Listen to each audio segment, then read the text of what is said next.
Good evening. I'd like to call to order the study session for the City Council for the City of Wheat Ridge, Colorado for December 5th, 2022. If everyone could, thank you. Thank you for being here. We have two action items on our agenda tonight. Item number one is the Colorado School of Mines Tabor Lake Trail presentation. And item number two is Affordable Housing Strategy and Action Plan. Looking forward to both of those items coming before us this evening. As we do most of our meetings, I'd like to start with public comment on either of the agenda items, number one or number two. And I have Susan Wood signed up to speak. So, Ms. Wood, if you'd like to come to the podium and give us your first name, your last name, and spell your last name for us and give us an address. We're excited to hear from you. All right, very good. There's nothing like going first. I'm Susan Wood. Susan, S-U-S-A-N, last name Wood, W-O-O-D. I live at 3936 Sims Street, and I'm here tonight to speak on the affordable housing strategy that you're going to be talking about a little later on. I am a professional planner. I've been working in planning for about 25 years at this point, and I've been a resident of Wheat Ridge for about 30 years. So it's really sort of a unique combination for me. I know in the planning world the importance of housing, the importance of affordable housing, and how it's become so much more important over the last few years across the country, particularly in Colorado, and most definitely in Wheat Ridge. So I was so glad to see this plan and to be supportive of this plan. It's really wonderful to see Wheat Ridge taking a step forward to acknowledge the changing conditions we have in our state and in our city, but also to look at issues that we need to address because of those changing conditions. The two things that I really like the most about this plan is it addresses affordable housing from a home ownership perspective, but also from a rental perspective, which I think is huge. Home ownership has long been the cornerstone of wealth building in our country, but that's not for everyone. Not everyone can attain that. Not everyone desires to attain that. So to look at affordability from an ownership standpoint is critical, but also to look at affordability from a rental standpoint is also critical, and the plan does that, and I think that's wonderful. I have seen changes in this community in the 30 years since I've been here. The neighborhood I live in when I moved there, which was about 18 years ago, was an older population, undoubtedly. There's still older people, myself included, in the neighborhood, but I have certainly seen changes. I have a young couple across the street, a young couple next door across the street, a young couple next door. They all have small children. They fortunately could attain that level of home ownership and move into our neighborhood, but there are a lot of first-time home buyers that can't. So putting a plan like this together is really important. The other thing I truly appreciate about this plan is the flexibility that it seems to offer. I won't pretend to be an expert in everything that's in here, but it seems to offer starting points and strategies and ways to go forward, but then acknowledges that there's a need for flexibility because conditions change and situations change and tools change. And so it acknowledges that as well. So with that, I'll stop and just say thank you so much. Thank you for doing this. I think staff and council have done an amazing job. Thank you. Thank you very much for coming to talk with us this evening. I don't have anyone else signed up to speak tonight, but if you're here in the City Hall and would like to speak, you may do so now. And I'm going to, if you're online, you may also join our conversation and speak to the council for 3 minutes. If you'll raise your hand in the virtual format, we'll bring you into the meeting and go from there. So I'm going to check with my clerk and see if anyone has raised their hands. And I don't see anyone that's raised their hands, and I don't see anyone coming forward, so we will close our citizens' right to speak, and we will go to agenda item number one, which is the Colorado School of Mines Tabor Lake Trail presentation. Mr. Goff. Thank you, Mr. Mayor. We have a big group here this evening, but Brandon Oldenburg on our staff from Parks and Rec will introduce our guest. Thank you. I am very excited to introduce the Trail Blasters team from the Colorado School of Mines Capstone program. This team has been working on this project for 2 full semesters since January of 2022, And I'll let them go through the presentation, but it's an assessment and planning project around Tabor Lake.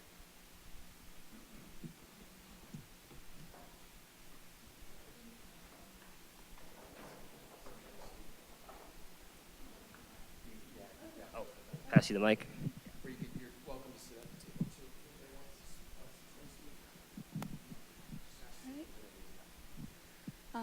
First of all, thank you everyone for having us here today. We're really excited to present our project. We've been working with the City of Wheat Ridge for the past 2 semesters to design a new trail around Tabor Lake, which is in the Wheat Ridge Greenbelt Open Space Park. And currently it's just a social trail, and has become very dangerous for people who use it due to the erosion throughout the trail. And we have also made it a priority to make it ADA accessible. I'm Robert Petty. I'm Jacob Click. I'm Grant Gulovich. I'm Marissa Shigio. I'm Camila Garcia Ferreira. And my name is Valeria.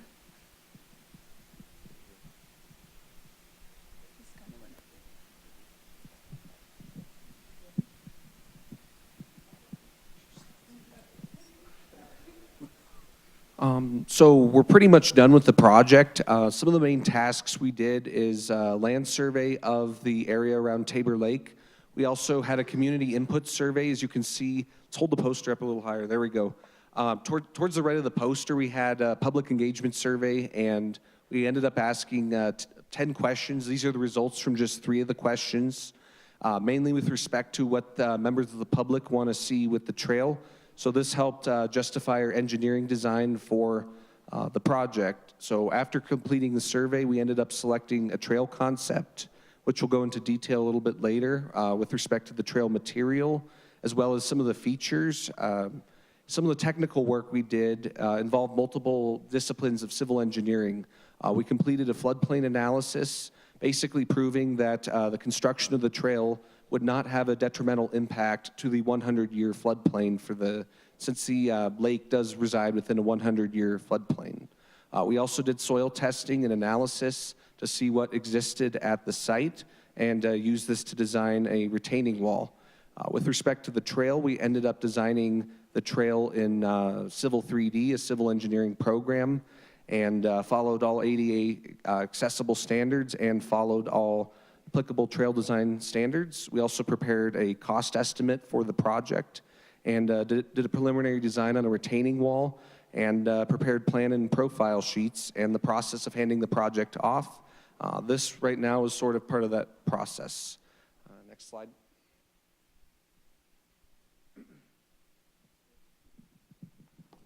Yeah, so the concept that our team ended up going with, based off community input and surveys, was a combined trail concept. So as you can see in the picture, we designed almost 50-50 between crusher fines and concrete. This was based off of community input as well as client needs. So the Department of Parks and Recreation let us know that the community is only allowed to hike on crusher fines. There's no cyclists allowed. So taking that into consideration, and also the client needs for the Van Gordon trailhead to have access down to the existing Clear Creek Trail, we went with the concrete portion on the west slope, which is beneficial because it allows all pedestrians to get from the Van Gordon trailhead down to the existing trail. It also stabilized the west slope, which was an area of particularly bad erosion. And then we used crusher fines on the north and east side of the trail because the community let us know that they preferred crusher fines and they preferred a natural feel to be maintained on the trail.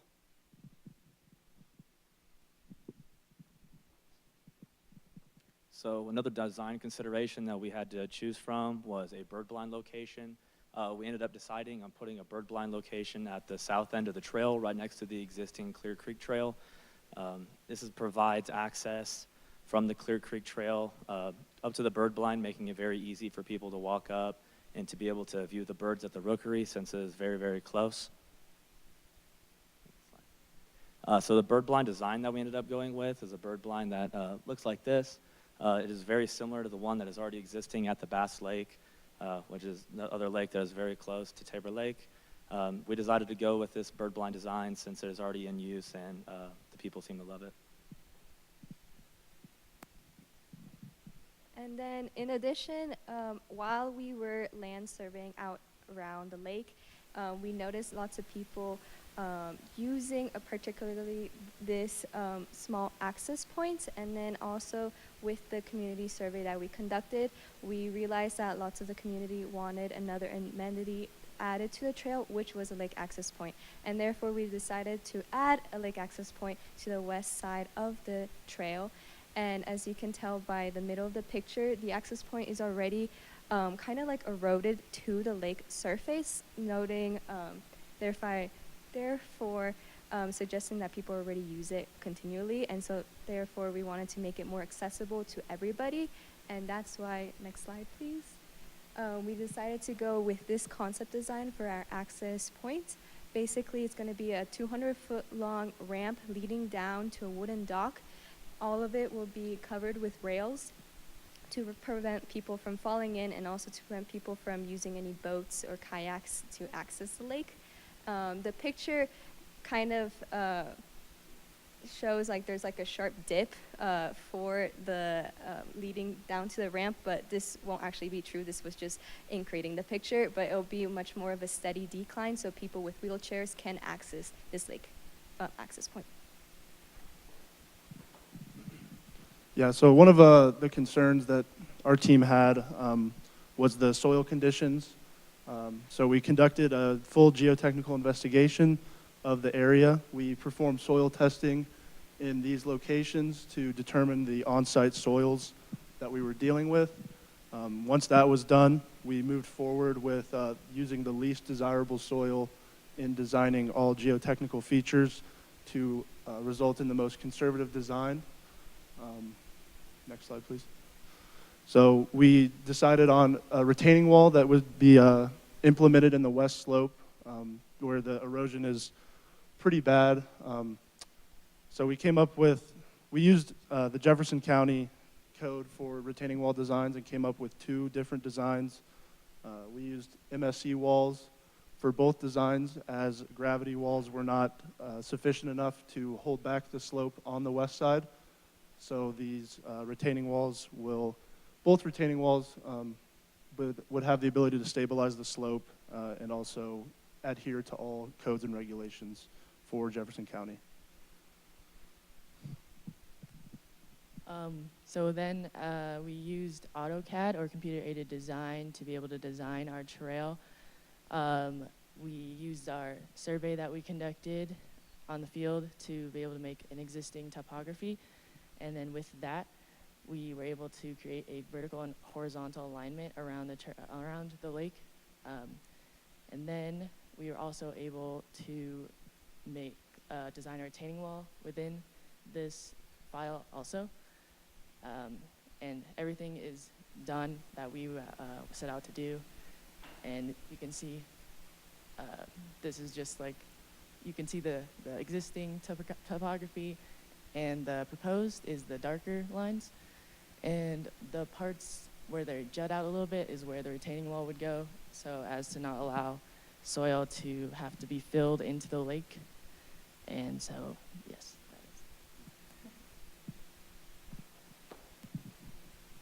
So kind of going into more detail with respect to the floodplain analysis that went into the project, we had multiple parts. We started out early on in the process. We completed runoff calculations using Jefferson County criteria. Essentially what we did here is we determined how much water runoff would result as a result of, for a conservative estimate, adding a concrete trail around the entire lake, even though it's only around about half the lake. And we ultimately determined that the runoff would not be a significant impact. We also looked into the requirements for a Section 404 permit, which basically is with the Army Corps. And with the Section 404, you have to prove that with waterways you're not having an adverse impact. And since Clear Creek is a waterway that's, a federal waterway. That was a consideration. Also, the earthwork is considered ultimately with the site. We designed it such that the earthwork would be balanced, where there wouldn't be fill added to the site, which would reduce the need for a 404 permit. We also spoke with the Army Corps of Engineers, and they indicated that as long as construction work remains away from Clear Creek and does not have any impact on Clear Creek, then a Section 404 permit would not be required, which we consider that a very important factor since that would add time, money, and scope to the project. We also looked at the 100-year flood elevation data with the Mile High Flood District and determined that the proposed design will be well above the flood level within a 100-year storm. Next slide. And so for our cost estimate, we came to a number that was around $325,000. This does not include an engineering fee. Since this was our project, we went ahead and designed it and engineered it for y'all. This also does not include a maintenance fee, but this price does include the materials and the cost of construction for our entire scope of the project. So for all the areas that are concrete, crusher fines, the ramp going down to the dock, everything within that range. And then it also includes cut and fill, all of the excavation work, signage, and everything like that.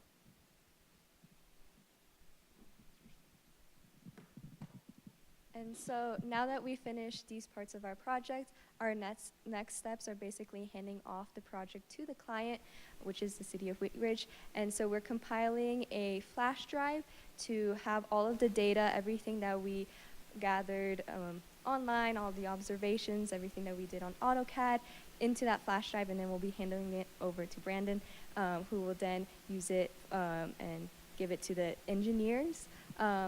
After this project is put out to bid, then we'll also begin the process, or we hope that after we hand off the project to the city of Wheat Ridge, that the city will begin the process of securing funding for the project, which we realize that the city has already secured funding for it, so we're really excited that this project is hopefully going to actually happen.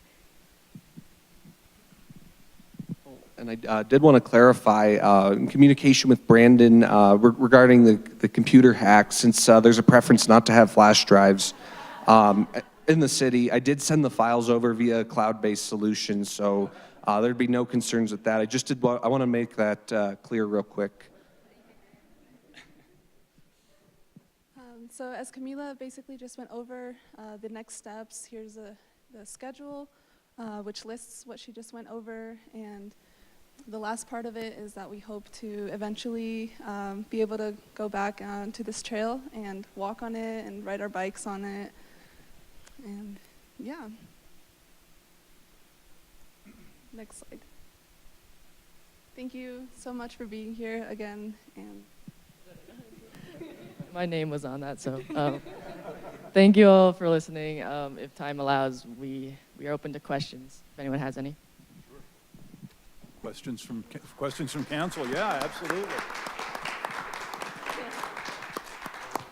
Questions from council? Councilperson Ohms. Thank you, Mayor, and thanks everybody. That was a really nice job. I really like the concept of having the crusher fines on the east and the concrete on the west, and having two different areas. One thing that I saw in the cost estimate was the signage.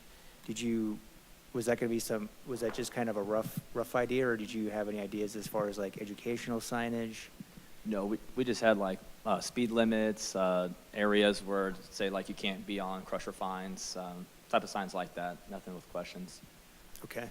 And then on the bird blind, I thought that was I think it's a really good idea to keep that on the south side. I think if it was on the north or somewhere over there,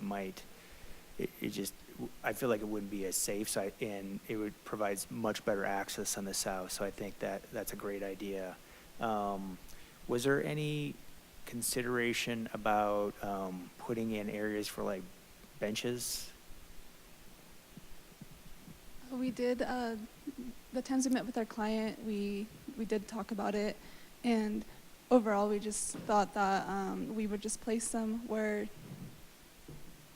where they would feel that it is better. We didn't really decide on a specific location with our design. So it's pretty open-ended in that aspect. Okay. And then, was there any, did you talk to the public, and if so, was there any, I don't know if you guys have been up to Crown Hill, if there's like a nesting area that gets closed off seasonally, was there any conversation about seasonally closing off like that east side where the crusher finds are for bird nesting?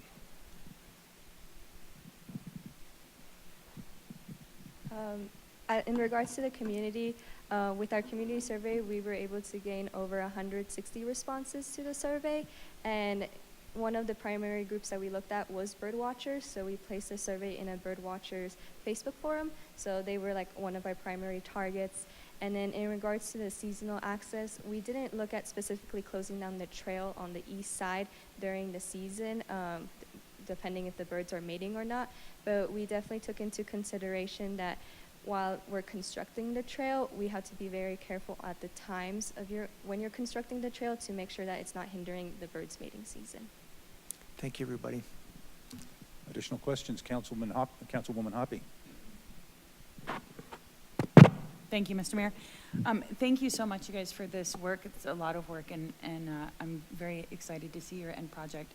I just wanted to ask a couple of quick questions. So on the east side where it's crusher fines, is that more of like a single track width, or is that like a double track kind of width?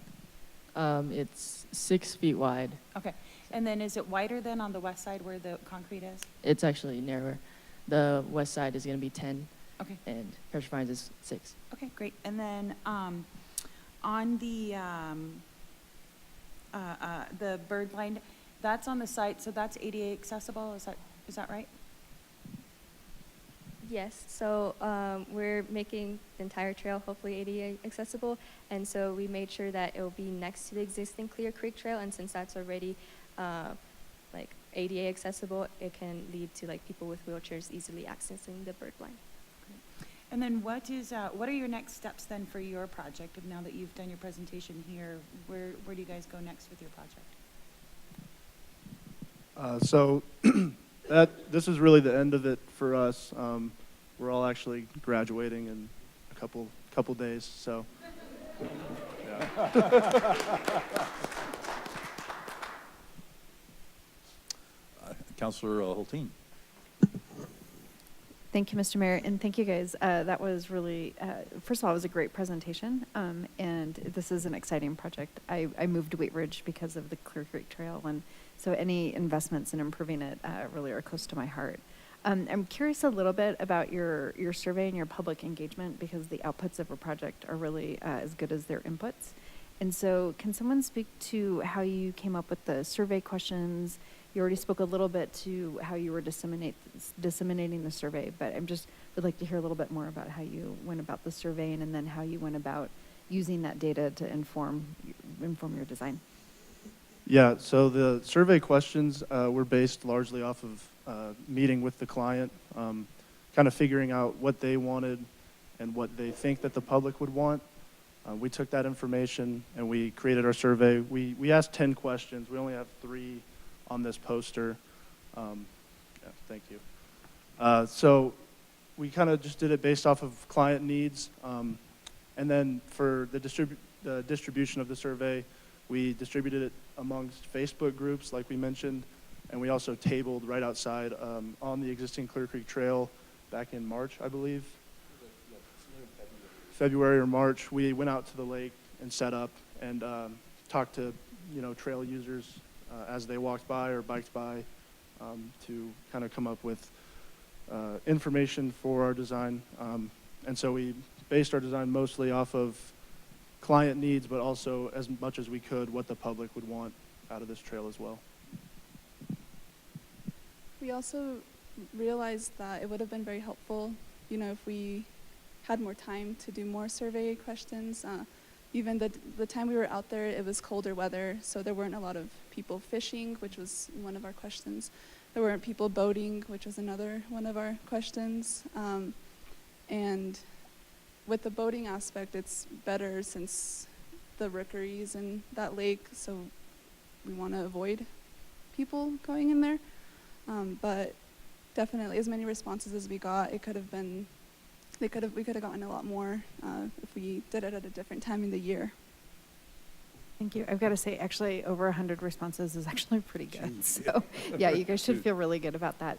And then my second sort of technical question is, so I think you probably saw I'm a bike rider, and so I am really excited to see is that paved path going to actually connect with the road there?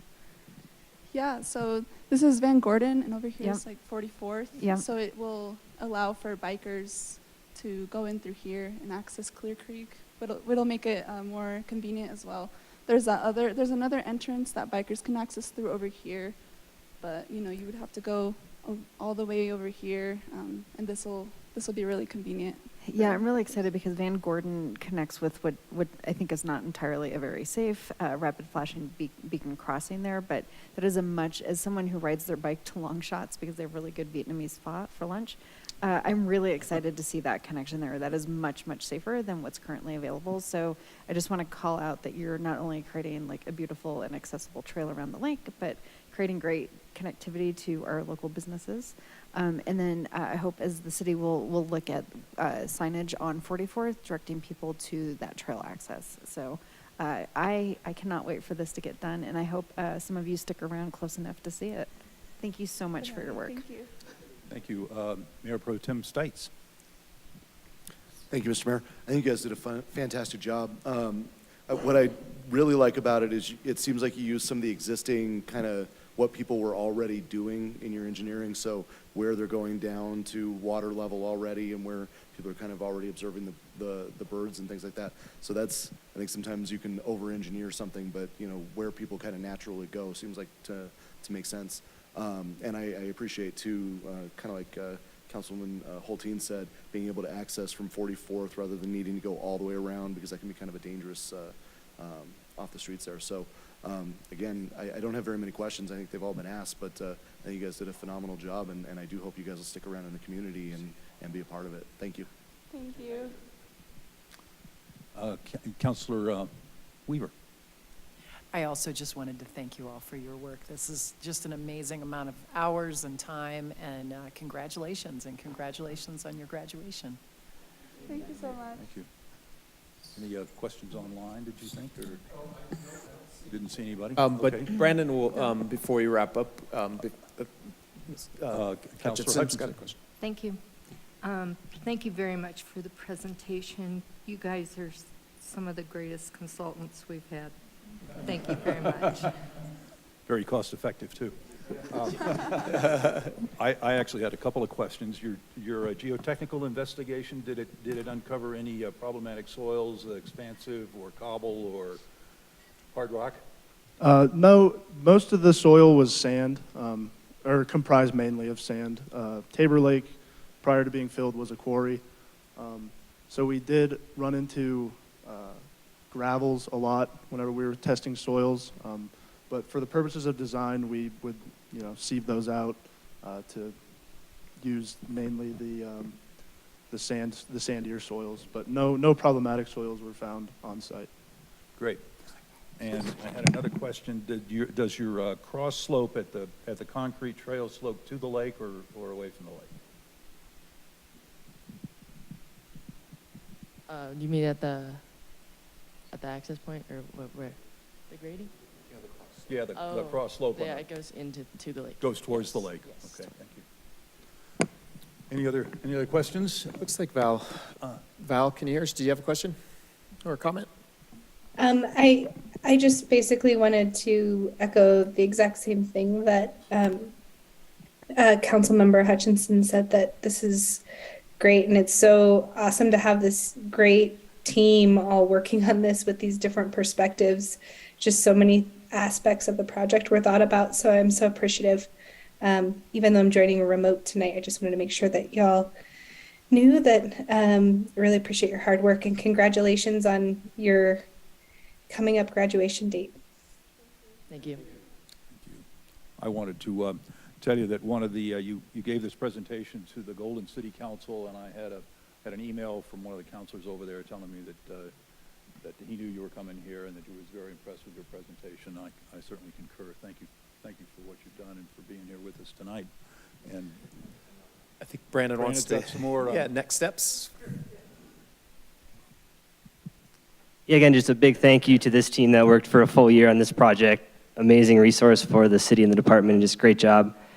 And next steps will be to put this out to bid to a professional design firm that will do the professional stamped engineered plans, hopefully with minimal changes.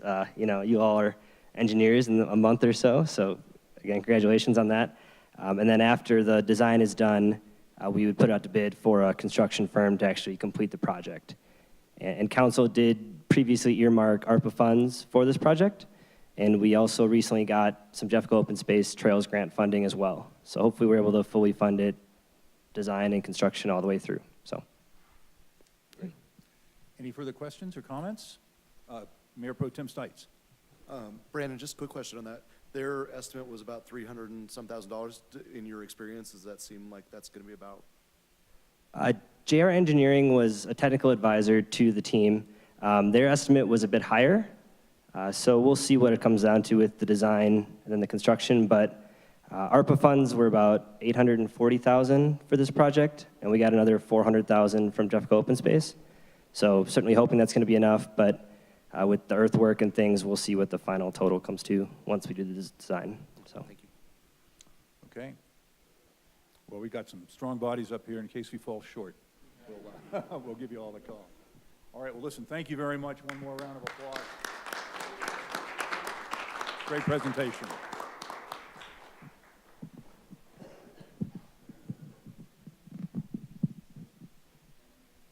Thank you.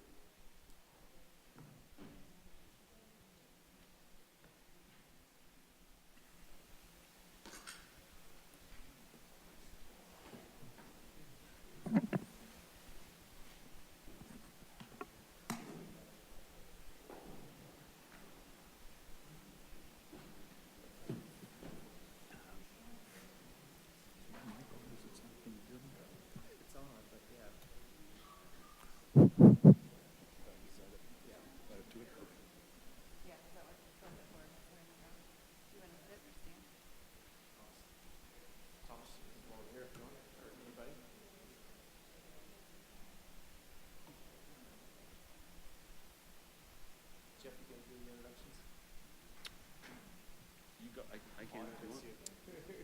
I'm just getting the slides ready. How are I'm you all happy doing to. tonight? Great to see you. Thanks for coming in. Okay. Consultants to the left of me, consultants to the right.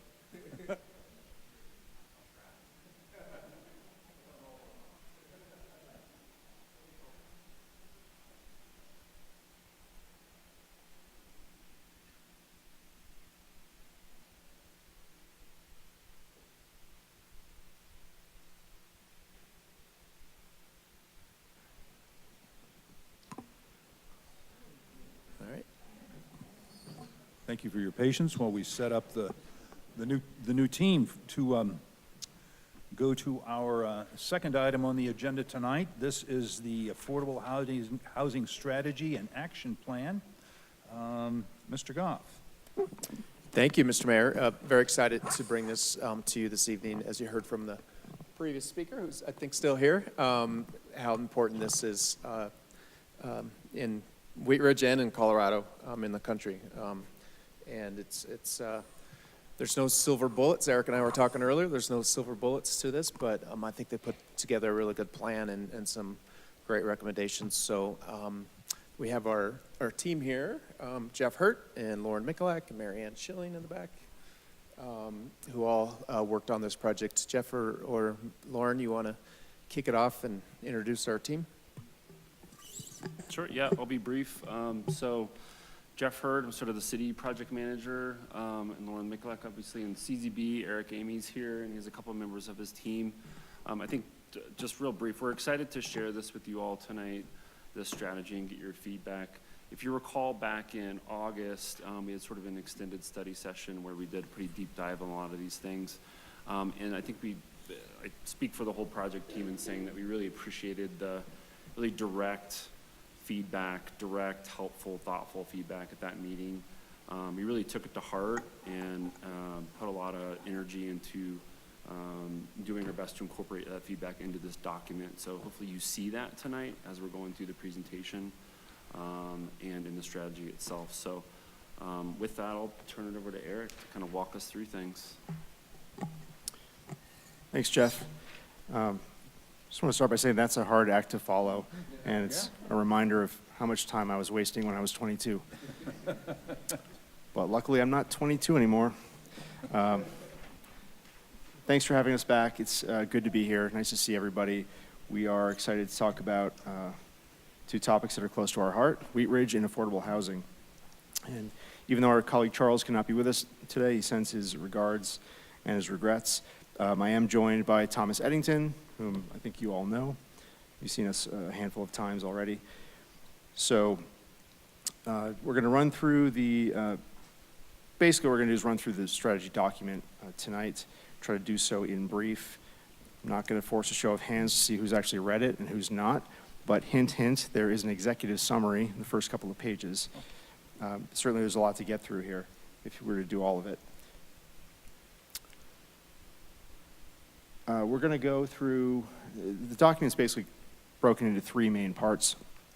The first part is the market conditions and needs assessment. That's a lot of the data stuff. We've sort of been through that already. There are new things in here maybe that you haven't all seen, but we did do a bit of that back in May. We did, I think, a bit of it at the study session in August. For anybody who was at the open house or who's reviewed those materials, I think a lot of that stuff has been gone over with this group. That doesn't mean you can't stop and ask questions about it. Certainly we can. Anything in this document is fair game to talk about tonight, but we're going to do a sort of a quick hitter on that tonight and focus more on the stuff that's new. Let's see. I want to say that this is a draft. This document we think it's pretty solid, but it is a draft. It is not in concrete. It probably has an odd, thing to touch up here and there, or some typo that somebody missed somewhere, although your staff team are very, very good, and I would say thorough editors is how I will describe their contributions. So hopefully we've done okay in that regard. But it's not in concrete. And more important than any of that, it's malleable based on this conversation. So, we always want to, when we do our work, we don't want people later on to say, oh, that CZB report from whenever. We want this to feel like it is Wheat Ridge's document, like it's a document that council feels ownership over, that staff feels ownership over, and that the community, for those who care about this topic, feel ownership over. So your feedback, your contributions are all really important to getting there. That's the most important reason why this is a draft.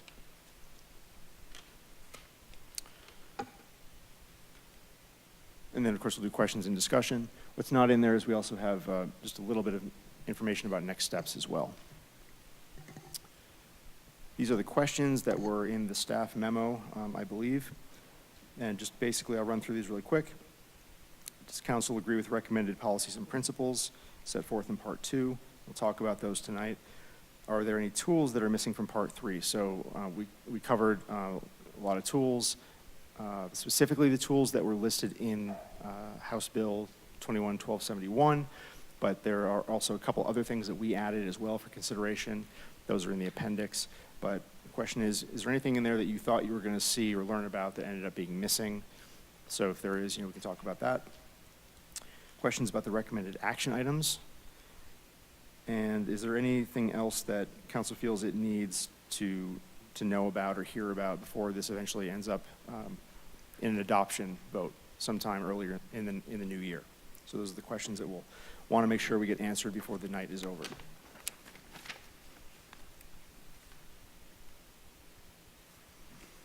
And also just the standard caveat, I could talk this whole time and I could run through all these slides and you could just sit here and listen to me and that would be fine if that's what you want to do, but certainly don't be afraid to interrupt and ask a question because that's what we're here for. And if you get ahead of something, I'll let you know that and we'll get to it when it's time. But into the heart of the matter here. This is just some important context and a bit of a refresher, a bit of a grab bag here of some things that we wanted to make sure we hit before we got into the document. So first is the why of this all, why affordable housing matters. We tried to convey that through the document, and especially right up front in the introduction. But the data show that housing costs have risen to a level that excludes a large proportion of current and future households.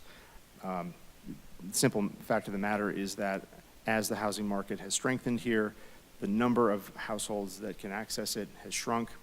That's more true on the ownership side than it is on the rental side, but as that happens, what Wheat Ridge could lose potentially are those households that have important connections to the community, whether they're people who grew up here who can't afford to sort of put down new roots because they can't buy here anymore, or folks who work here who are important to the community who cannot live here as well. So I want to make sure that that's reiterated. Refresher on affordability. Oh, sorry. And another important thing there is just sort of asking the question, what kind of community does Wheat Ridge want to be? And that is a sort of big existential question, and to some extent is a comprehensive plan type question, but it's worth raising here in this context because, who can afford to be here really shapes who the community becomes over time. And if, the aspirations that the community has to be diverse, to have different kinds of households be able to live here, this is another reason why it's really important that we take on this topic. The affordability metric, again, housing is affordable when it costs less than 30% of gross household income. The way we convert that, and that's easy on the rent side because you have a monthly income and a monthly rent, and you can do that calculation quite easily. Not as easy on the ownership side, but as a shorthand, shortcut, just think of it as 3.5 times the annual household income. So $100,000 should be able to afford a $350,000 house, for example. And again, talking about the importance of previous council feedback, I think Jeff covered that, but I just want to reiterate that that's really important to us. The time that you all gave back in August, that was really important. And even though, yes, we are your consultants, we bring outside expertise and experience and objectivity and all that, again, it's really important that this is your strategy at the end of the day, not ours. So we appreciate the feedback. We use the feedback. We're not just checking a box. And with all that said, again, this is quick. We've covered a lot of this before, so we have this at a very summary level. Again, if you've got specific questions about anything you read about in the document, just stop me and throw a question to me or to Thomas.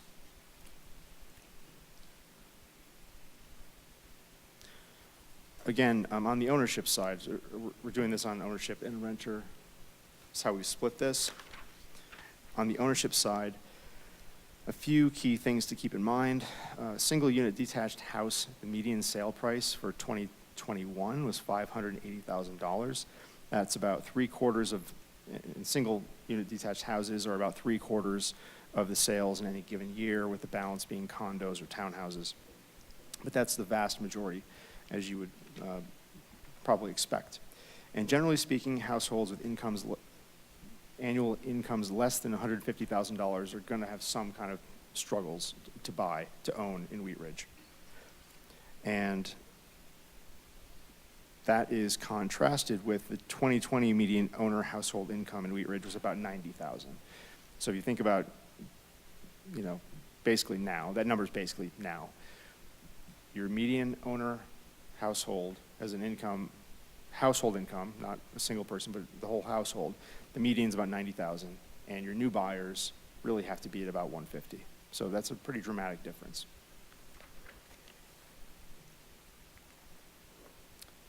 On the renter side, the city has seen an influx of new product in recent years, which is a positive in and of itself, and we'll talk a little bit more about that later. But market rates for new units are not really affordable to households with incomes less than $75,000. And you can contrast that with the current, or the 2020 median renter household income of about $42,000. So that's a pretty big gap. So the new stuff is not really affordable to most Wheat Ridge renters today. Our analysis shows that Wheat Ridge has a lot of what we call naturally occurring, we don't call it, it's called in the field, naturally occurring affordable housing, NOAH, or NOAH, which is a good thing, and that's actually an opportunity we'll talk about later, because they tend to be aging rental units, they tend to have more affordable rents, and that can help your renter population when it comes to affordability. The reality is, as you might expect from that renter median renter household income of $42,000, generally speaking, Wheat Ridge renters have lower incomes than you'll find across the region. And so as a result, their cost burden rates are pretty high. The cost burden being, are you facing an affordability challenge? Are you spending 30% or more of your income on rent? And at Wheat Ridge, those rates are fairly high.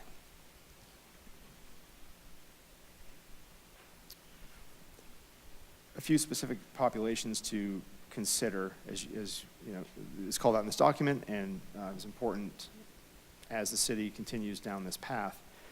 There are nearly 4,000 renter households with incomes below $50,000, and $50,000 is sort of a cutoff. It's a generalized cutoff, whether it's 52 or 48 is sort of immaterial, but it's a nice round number to wrap your head around. Basically, the way that rents are trending, the way they've increased in recent years, means that, and the affordability associated with those rents, means that we assess that basically any renter household that has an income below $50,000 is at risk. It could be, that risk could be defined differently. It could be simply rent going up faster than incomes are going up, and then there's a better chance that you're going to face a cost burden at some point sooner than later. It could be at the lower end of the income scale, something that's more acute, more problematic, where it's just, you know, just as that tipping point to not being able to afford a place at all, not being able to find a place at all, facing displacement potentially. Again, for about nearly 4,000 renter households are potentially in that situation in Wheat Ridge today. There are over 9,000 jobs paying $40,000 or less in Wheat Ridge as of 2019. That's the most recent data we have at that level of granularity. So again, I mean, even if, you know, certainly a single earner at that income is going to struggle, given what I just said about renter households. And even if you put two together, if we assume that, you know, two $40,000 a year people are either roommates or partners, they may sort of beat the rent problem, but they still won't be buyers. So that's a population to think about as well. And then there's some data on this in the report, more specific figures, but single income households that span the elderly, working age singles living alone, or single parents, and especially the single parent households that are female headed.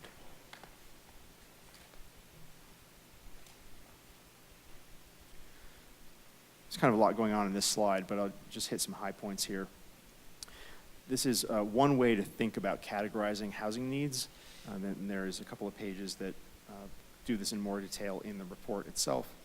But essentially, it's calling out here where the different kinds of challenges really exist. So because ownership is not generally an option at the lower end of the spectrum, those less than $50,000 households or the 50 to 75 households, you don't, even a little bit higher than that, generally we kind of don't worry so much about the inability to buy, but rather what the rent challenges are there. And again, for those folks, households $50,000 or less, you know, it's quite a struggle. It's also, again, those, even though they're the households that are between 50 and 75, they're not the most at risk, they also could be at risk as rents continue to rise. So that drives one of the opportunities and some of the action items that we'll talk about in a few minutes. And then as we go up to the more the six-figure households, renting is not really a challenge at that level of income. But again, as the ownership market has strengthened, as home prices and values have risen, buying becomes a challenge. And then generally speaking, again, we assess that for households at $150,000 or higher, they don't really have too many concerns in the Wheat Ridge market. They can rent comfortably. They can mostly have good options to buy. So it's those four categories from on the most left four categories that we need to be thinking about. Can I just ask a quick question here? Sure. So when I was reading this in the report, what connected to me, and I just wanted to just see if this is, if I'm kind of thinking the right way, but, you know, in the first, you know, less than $50,000 range, like, I thought about our community and where our opportunities there, and then the Lutheran Legacy Campus was kind of one of the only opportunities I could think of, or also we own that bank. We own a bank now, so. Yeah, a big building. And then in the next level of the 50 to the 74,999, that's where I was thinking, okay, our opportunities there are the like reinvestment opportunities of reinvesting it into what we currently have. And then at the 75 to the 100,000, that was where, when you talk later on in here about like the mixed use zoning and like the more large type complexes. But I was trying to think about where would we really even have those opportunities, like the TOD maybe for some mixed use zoning, but like the large complex opportunities, I mean, we're really running out of land in Wheat Ridge, and so I couldn't really think of maybe Lutheran Legacy Campus, but, so that's kind of how I connected that. And then the 100,000 and up, I was thinking single family attached is what kind of connects to that. And then beyond that was like kind of single family detached. Was I thinking like along the right lines? Was I connecting those in the right categories? Yes. Okay. Yes. Great. Thank you. Yeah, if that's what you took away, then we did it right. I would add a couple of things. One is that while we think that the NOAA opportunities, the reinvestment opportunities, given the economics of that, given the likely current rents, given future, what we want the rents to be, as time goes on and as we, maybe invest in those properties, that 50 to 75 may be the heart of it. We certainly would not say that excludes a lower income level from that. It's a challenge. I think we try to explain in the document in that very beginning of part 3 a little bit. It's just the gap between what the households below 50 can pay and what it costs to build housing or even preserve housing is large. So that per unit gap is pretty substantial. And so our general thinking there was to say, where the city has an opportunity to, impact it directly, like in the NOAA program, if there can be places where those rents can be facilitated, even understanding that might be a little bit more expensive than for rehabbing a unit for somebody at $68,000. At $38,000, it's naturally going to cost more. But also that those incomes really demand a level of subsidy that comes from other places. Deep levels of subsidy, like low-income housing tax credits, generally is more in the purview of real affordable housing providers, housing authorities, that kind of thing. The city itself probably is not going to play deeply in that space. Doesn't mean the city doesn't have a role to play in supporting projects that can leverage those subsidy sources, but it would be the place where you'd sort of be more in a supportive role, more of a responsive role, trying to figure out, okay, when those projects become available because they're being pursued by others, how do we contribute to that, right, in a variety of ways. So kind of along those lines of thoughts of using like the reinvestment into that lower level, do you feel like a strategy of reinvesting but then saying, well, because housing vouchers have to be accepted, like you can't not accept housing vouchers, right? So that wouldn't even be okay, sorry, never mind. Brainstorm.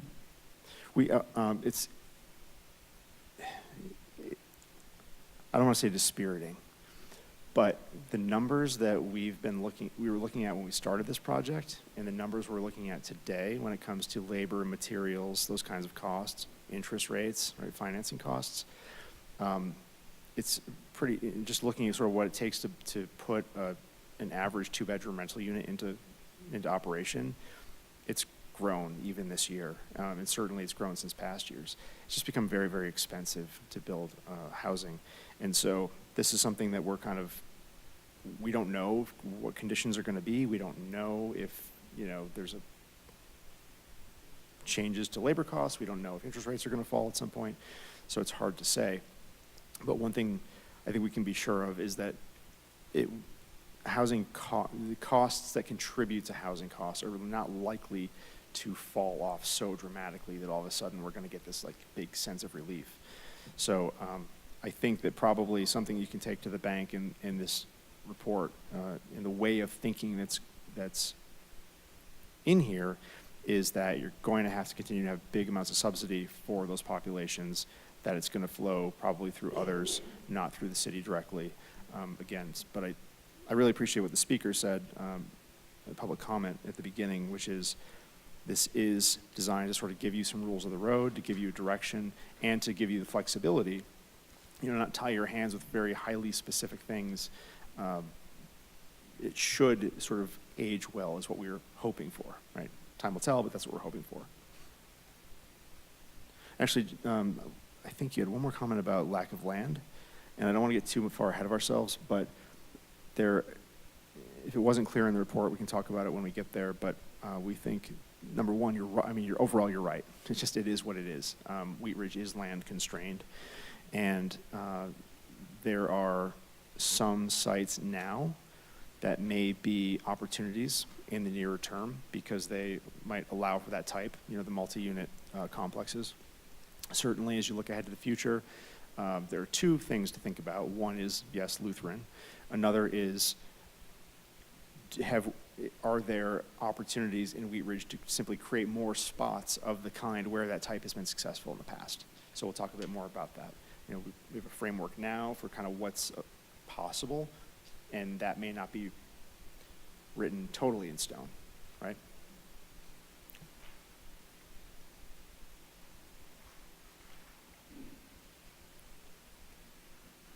Okay. Thanks for your questions, though. That's all great. Part 2, this is policies and principles to guide housing actions. This is kind of, I guess what I'll call connective tissue. And there's some why in here, there's some how in here.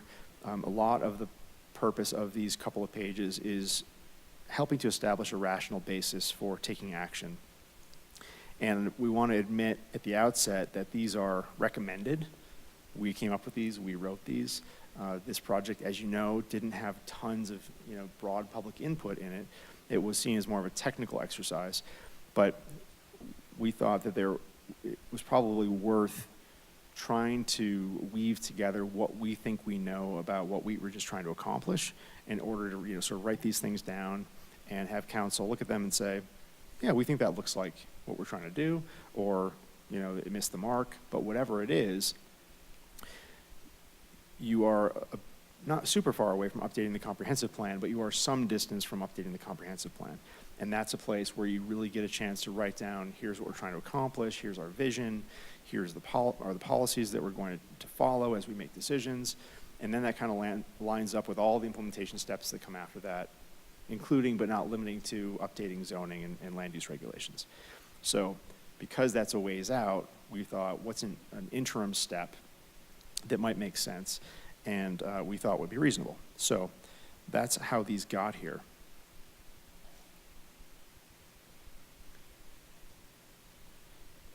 And I'm just going to run through these kind of quickly to give you our thinking on.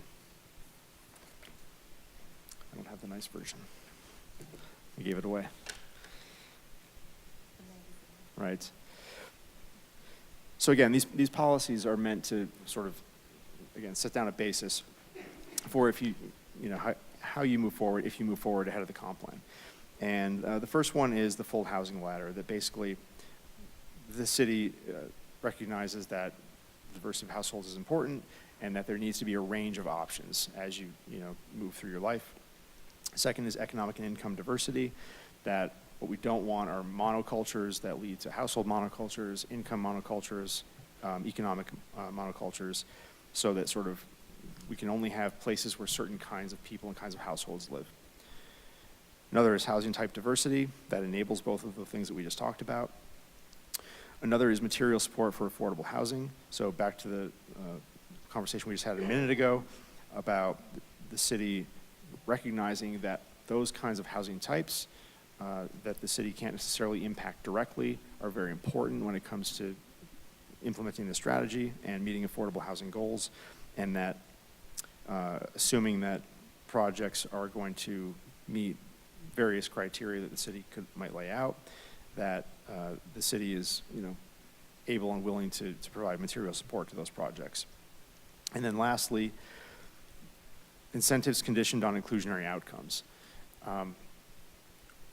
Given how deeply the city has been involved in a very positive way to facilitate a lot of, if not all of, the most recent important projects in Wheat Ridge, and given the strength of the market and given the goals that the city has on these topics, we thought it made sense to basically say, all right, look, now from this point, if council adopts this document and adopts these policies as they're written, that going forward, if projects want to access city incentives, that part of the give in those projects will be some measure of affordability. That would represent, a fairly important policy shift in a positive direction, we think. Sure. When we talk about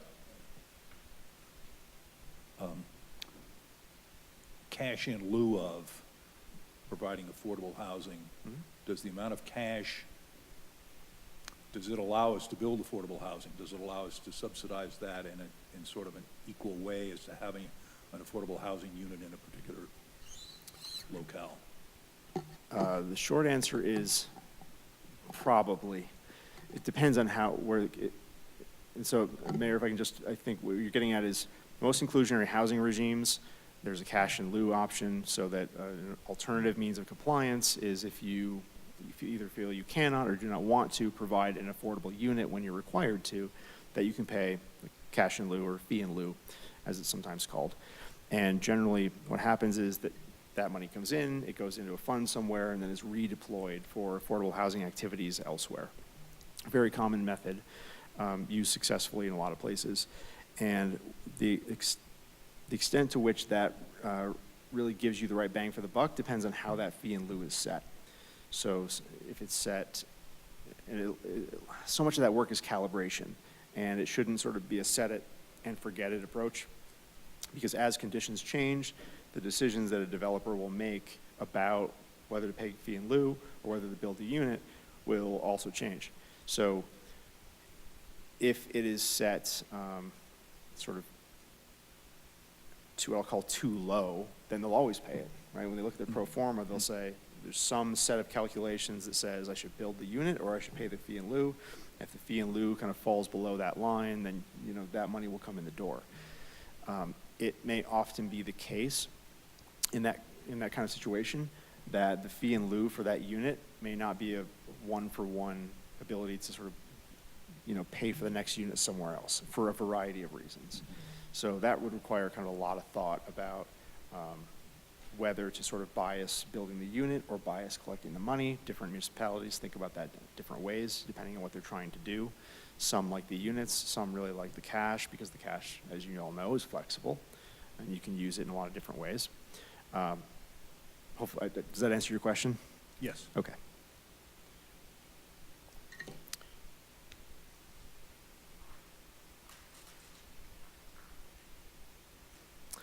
Okay. Principles. Principles are not quite policies. Policies are a bit more,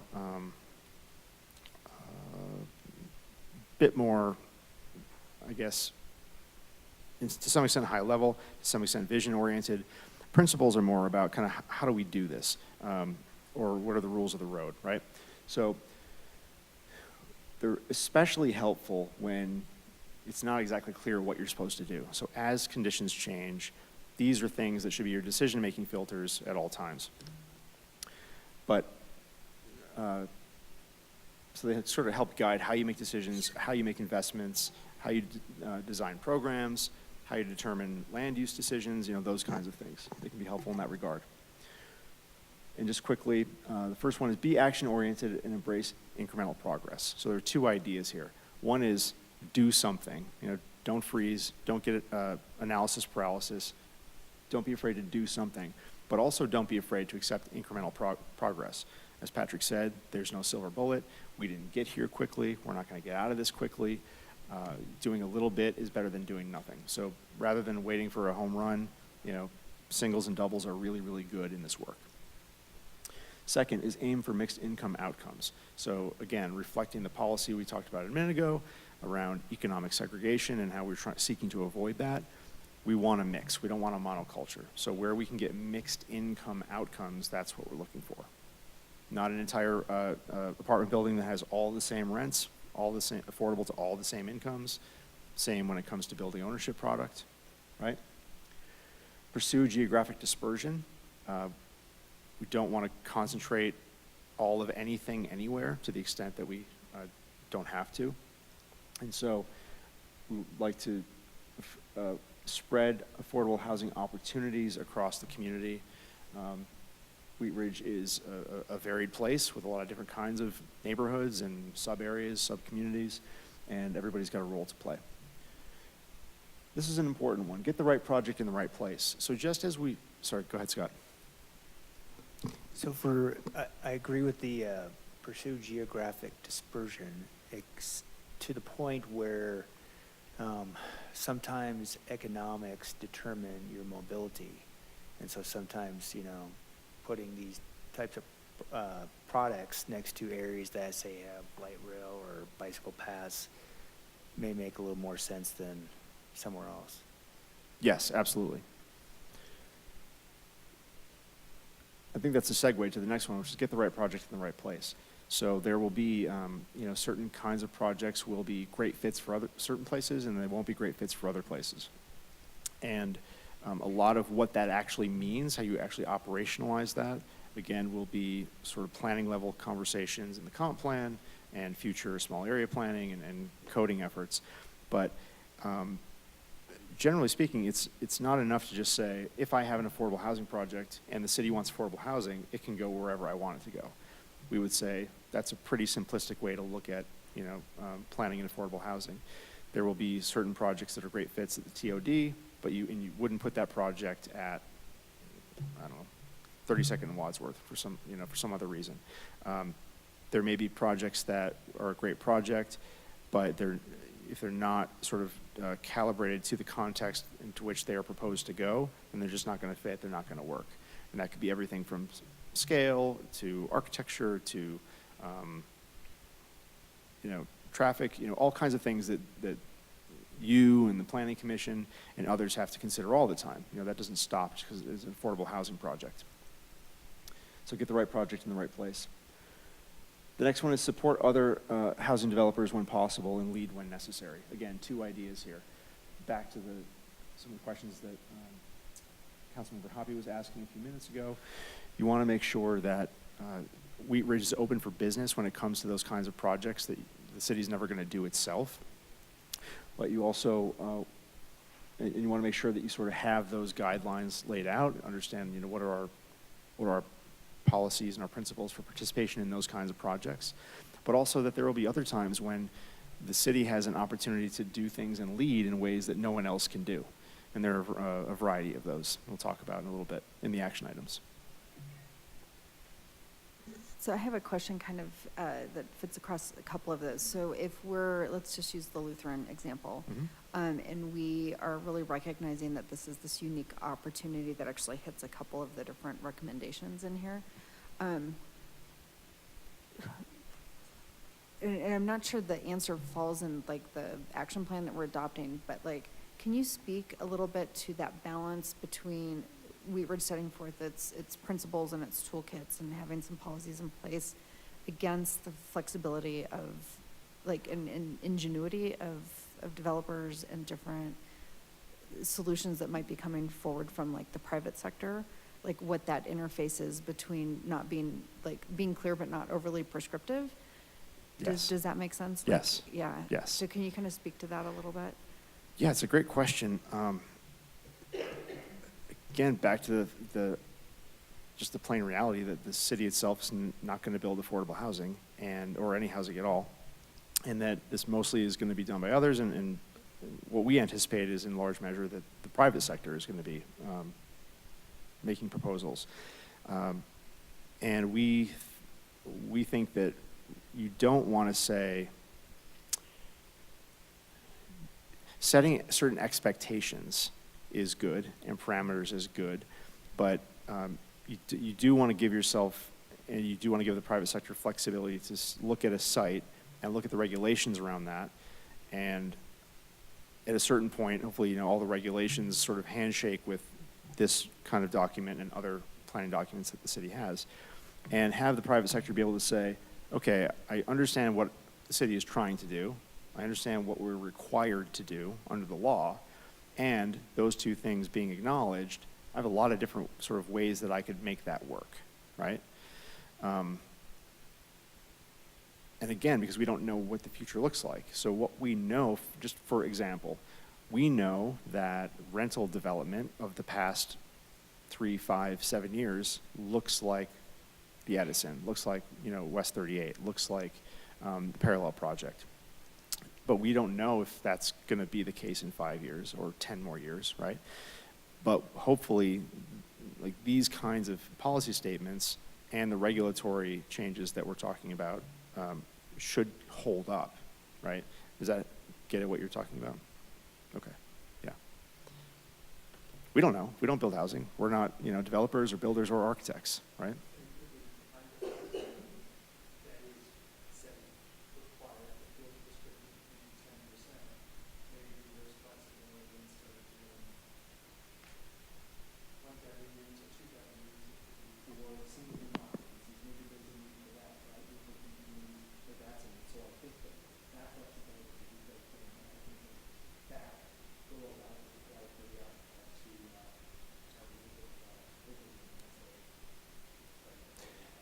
Well, and we just saw a presentation, the mayor and Mr. Ohm was at the commissioner's breakfast the other morning, and CU is doing a study on affordability in the state right now, and a big point they made was single-family home developers are still building homes for 4, 5, 6, 7, 8 size families, and they're not building for the 1s or 2s or 3s, and they haven't gotten the message yet. So I think that kind of goes to Rachel's comment about what's the development community thinking based on, compared to what we actually need today. So I thought it was an interesting point that I think there's right. Did I say that right? Just there's that disconnect there, yeah. Yeah, we have not done the analysis here, but we have done it in another metro community.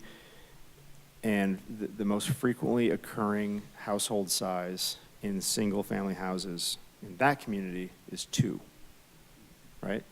So, and I'm sure there's something similar in Wheat Ridge as well, given the demographics.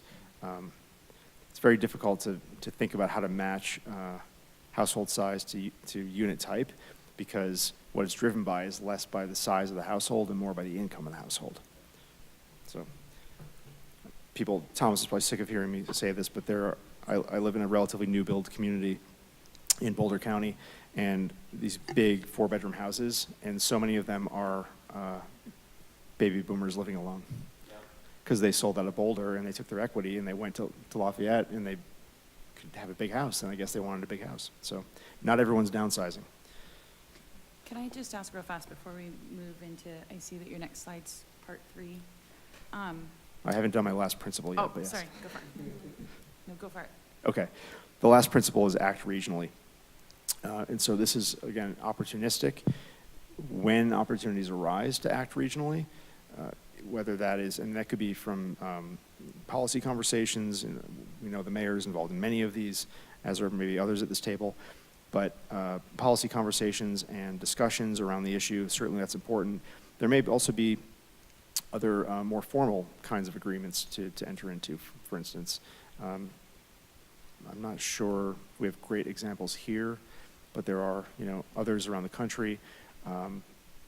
It may be that, those kinds of partnerships and agreements about commitments to affordable housing, when those opportunities arise, if they arise, that's something that we would advise the city to get excited about.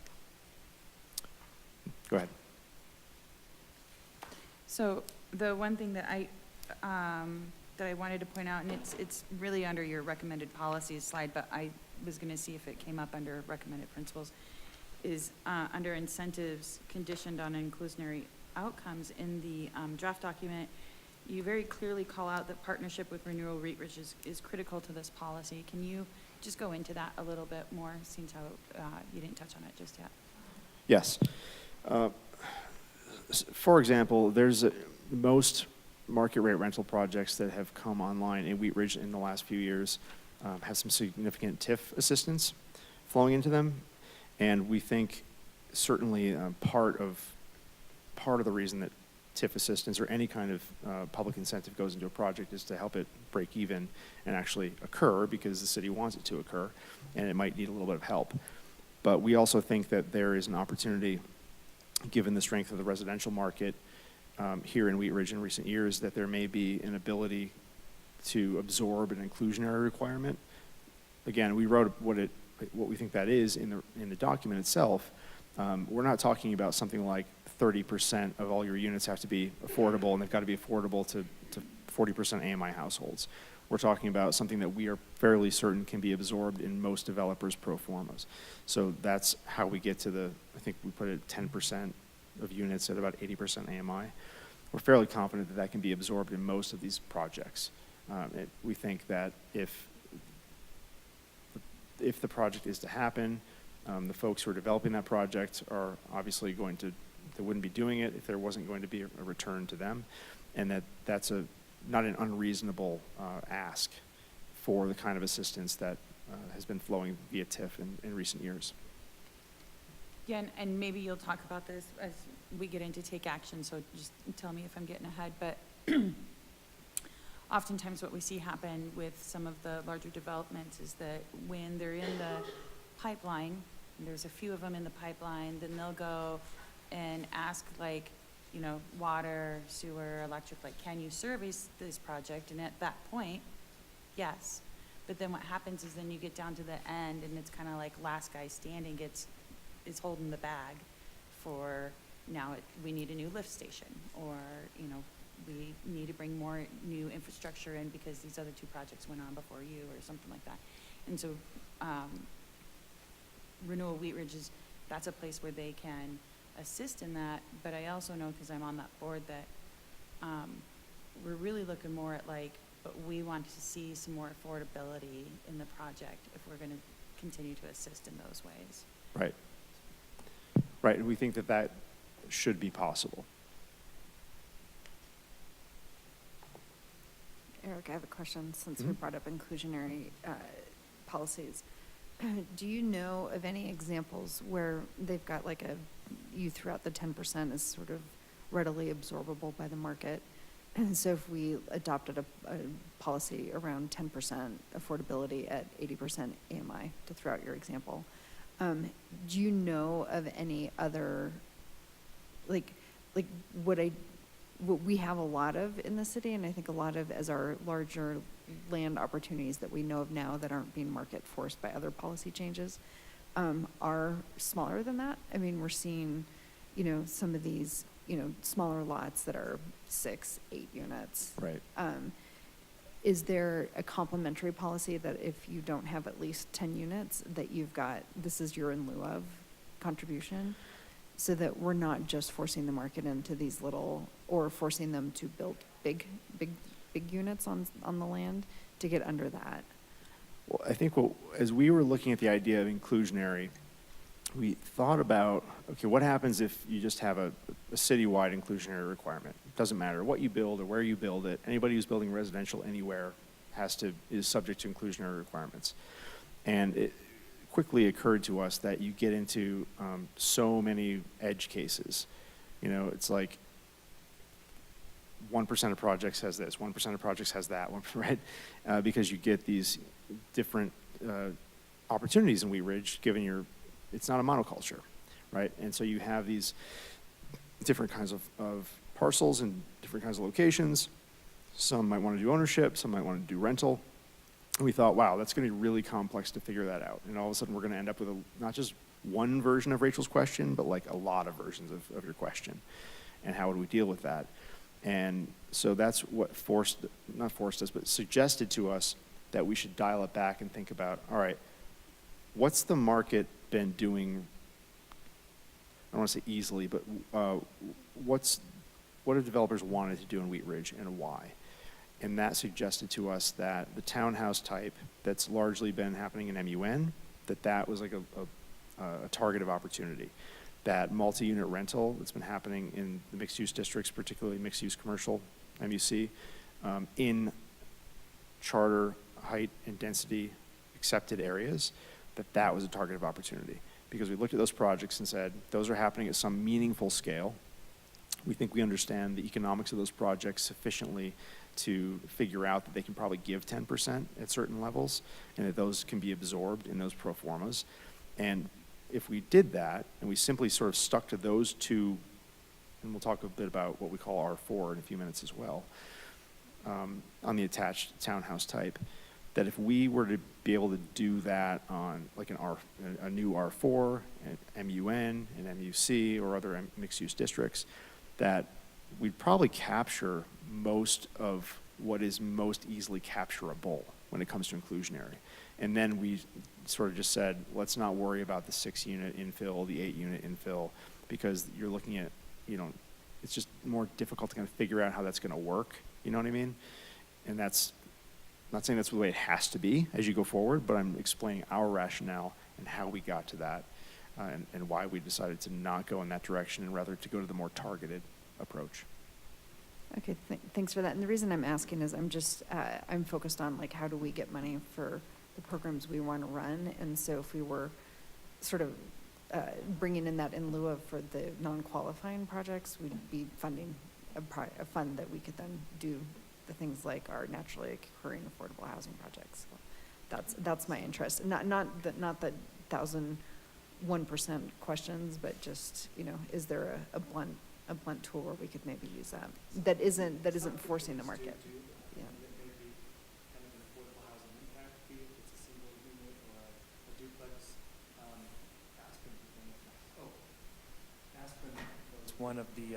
Was one of the leaders actually in assessing a fee as they build a house based on the need for affordable housing, the need for people to take care of that house. It's a different community, make no mistake, but they did an assessment. Other communities have done that aren't in the Aspen League, right? And so it could be a kind of impact fee, the cost of living and doing business here, right? And so you could do that until you get to maybe 10 units. At that point, maybe you offer the inclusionary zoning 10%, or if there is a fee in lieu, maybe that still has an opportunity to live there. But you could combine.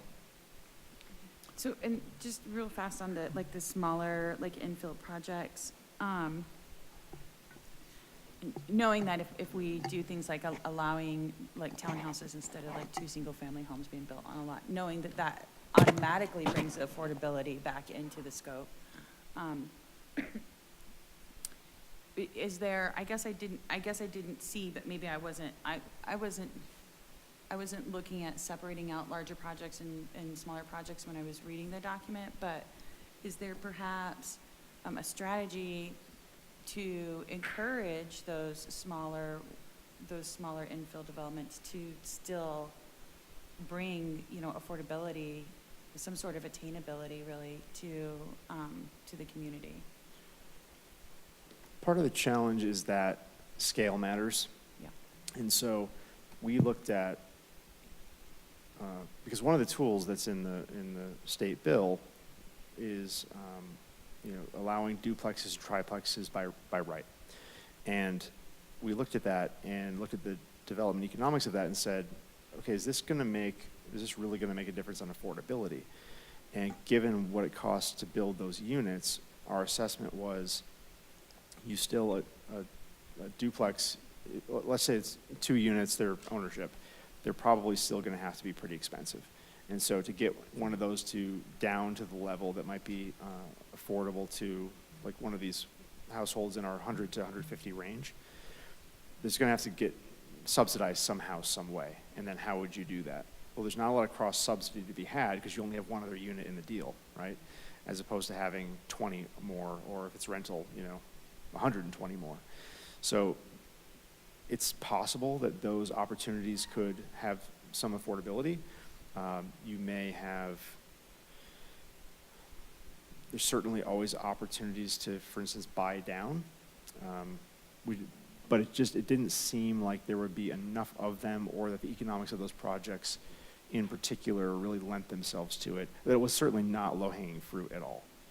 I don't want anyone to misunderstand that actually doing what we're talking about in this document is easy by any stretch of the imagination, or that it's really low-hanging fruit. But it seemed more feasible and something that would actually work with the way the market is working. And I think that the duplex example, the triplex example, the 6-unit, the 8-unit, it just becomes trickier because you just don't have enough units in that development to make that make sense. So I think, I would say that I think our understanding of the kinds of projects that we're thinking about imposing an inclusionary requirement on likely have some minimum threshold viability in terms of the number of units, whether it's rental, whether it's townhouse. And we didn't go so far as to sketch out what is an absolute minimum number below which it wouldn't apply, or above which it would apply. But that is probably something that, as implementation takes place, again, it's a calibration issue that we want to think through. Councilor Ohm had a question, then I see Councilor Weaver. Thank you, Mayor. So on part 3, kind of talking about land utilization, my question is in exception areas where we have removed the height and density, should we consider assessing a fee if a building builds less floor than is allowed, and then use that money for affordable housing? Because we have some cases over by the TOD where there's very few areas in Wheat Ridge where you can build that high, and instead what they've given us a 3-story, and we just don't have that much land. And so what happens is, well, now you've missed that opportunity for affordable housing. That's a really, really interesting question.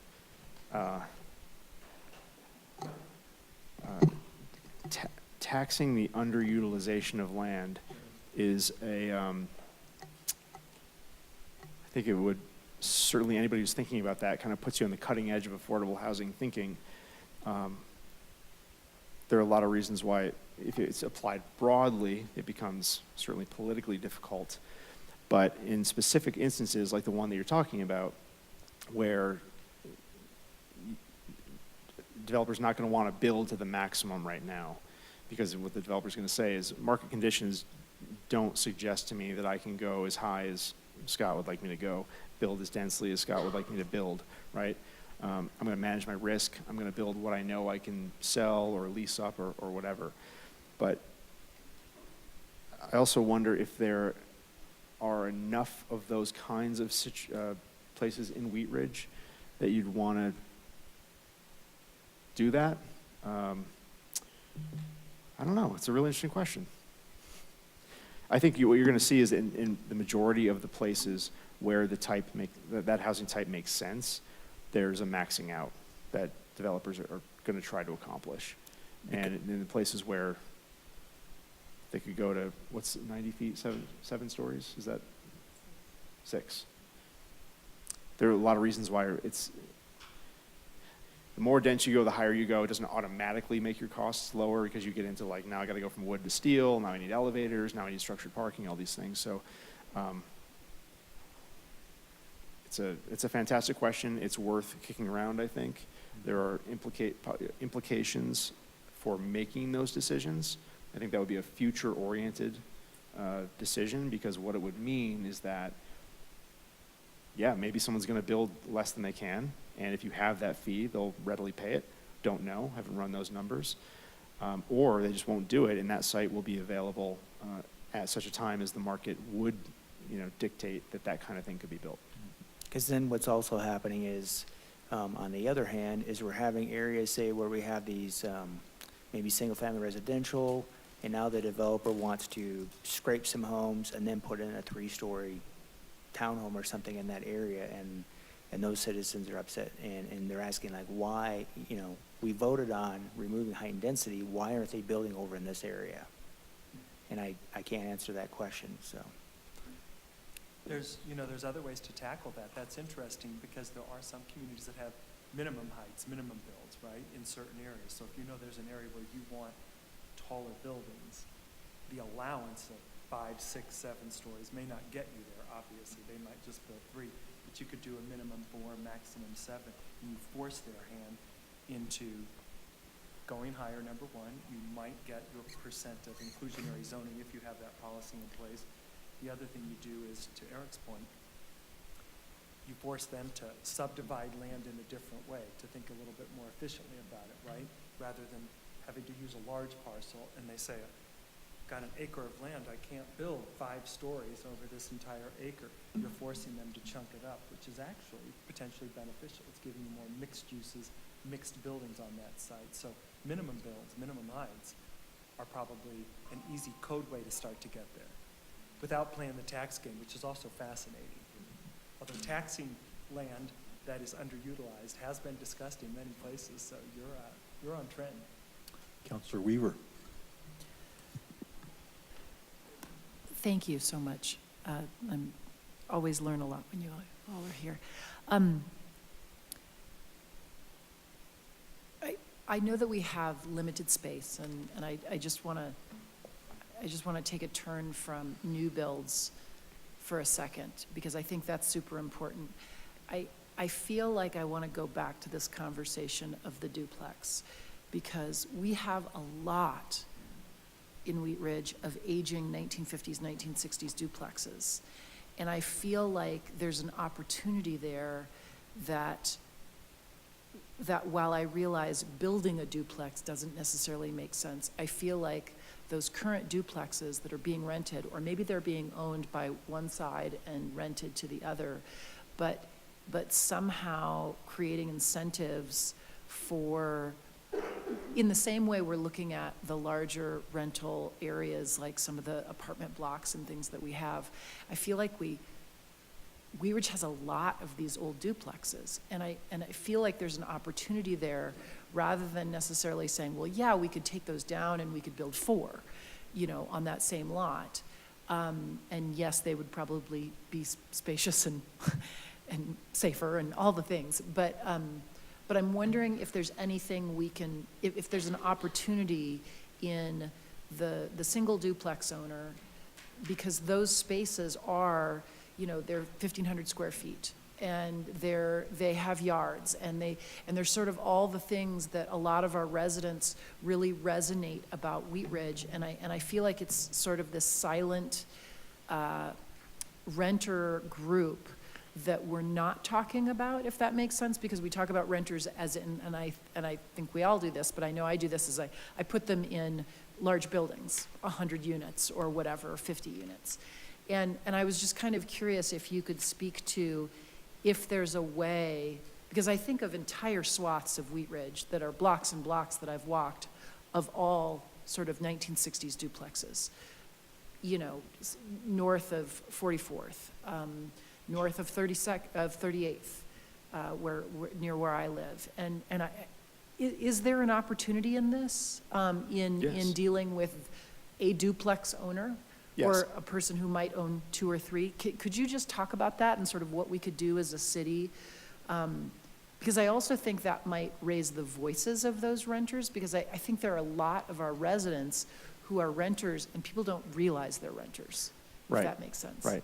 Yeah, and I appreciate the segue to existing units, because certainly while we think are these really cool opportunities in new builds, whether it's the rental complexes or whether it's attached townhouses, what we think is really almost more exciting is all this housing stocks you already have here in Wheat Ridge, the naturally occurring affordable housing, which is not designated officially affordable by anybody.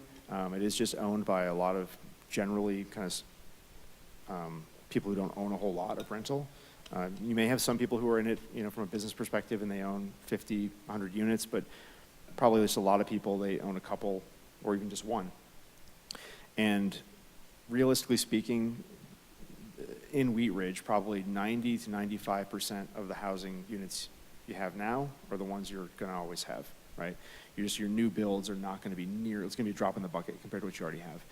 And you're right, a lot of these are going to be, if you actually go find out what they're renting for, they're going to be relatively affordable compared to a lot of other options, certainly compared to what's new. Many of them will be, sort of sized more generously. And we think that those are great opportunities. So for instance, if you had, just take a person who owns one, or, excuse me, who lives on one side and rents the other side. Okay, it's the classic example. But it's hard. I mean, that's a lot of kind of property for somebody to manage and own. The rents that they've been charging over time and that they're charging now may not be sufficient to really put the capital investment back into those units that they need, and or to maintain that property. And so that's a great opportunity to go to that kind of owner and say, you've got an affordable rental here that's benefiting a renter household now, is benefiting our community. We've said this is important to us in this document. Mm-hmm. And if you will accept our help to upgrade that rental unit, and you will keep the rents where they are for X number of years, that's a win-win all around, because the property's getting investment, it makes financial sense for the owner, it's remaining affordable for the renter, right? And so that's basically what I just described. It could be for a duplex, it could be for a 20-unit or 50-unit property. It doesn't really matter. The same concept applies. In the action items, the NOAA preservation program, that's exactly what that is. Okay, thank you.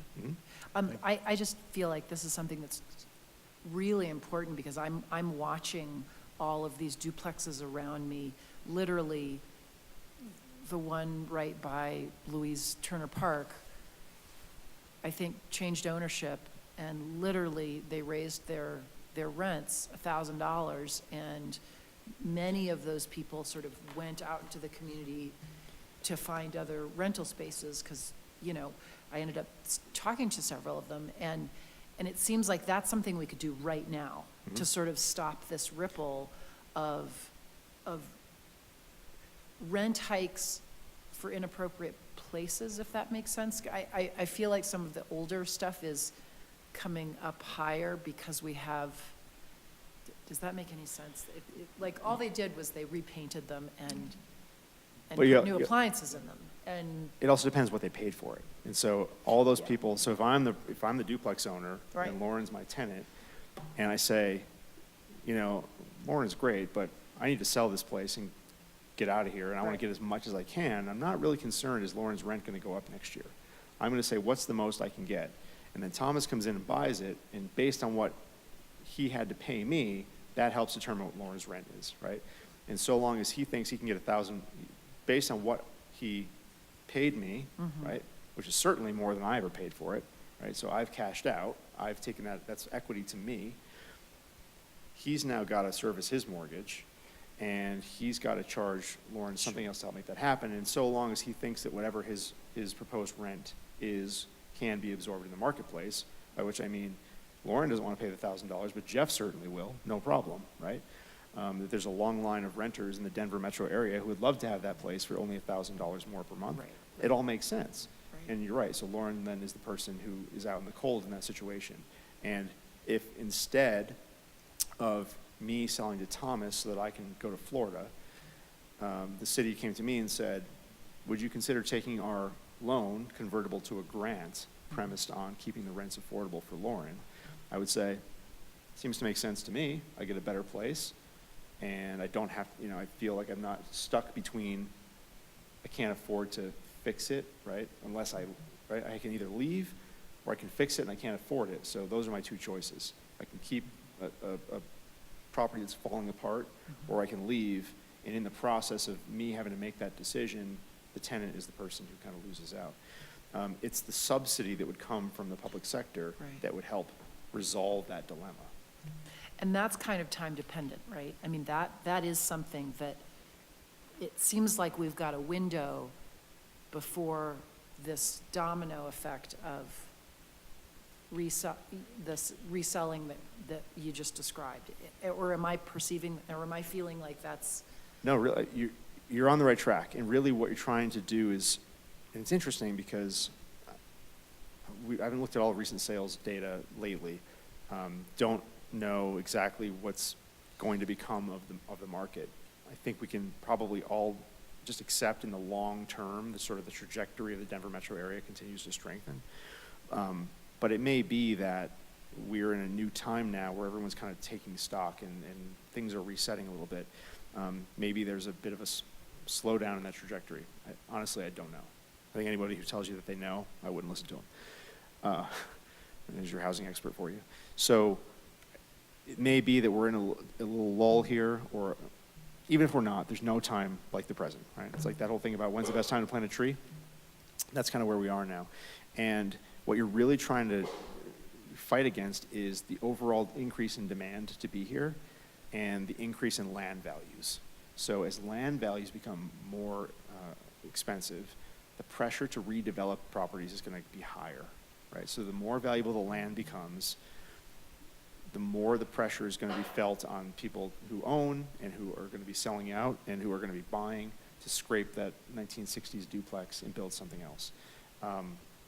This kind of program that we're talking about would be something that would sort of help arrest that.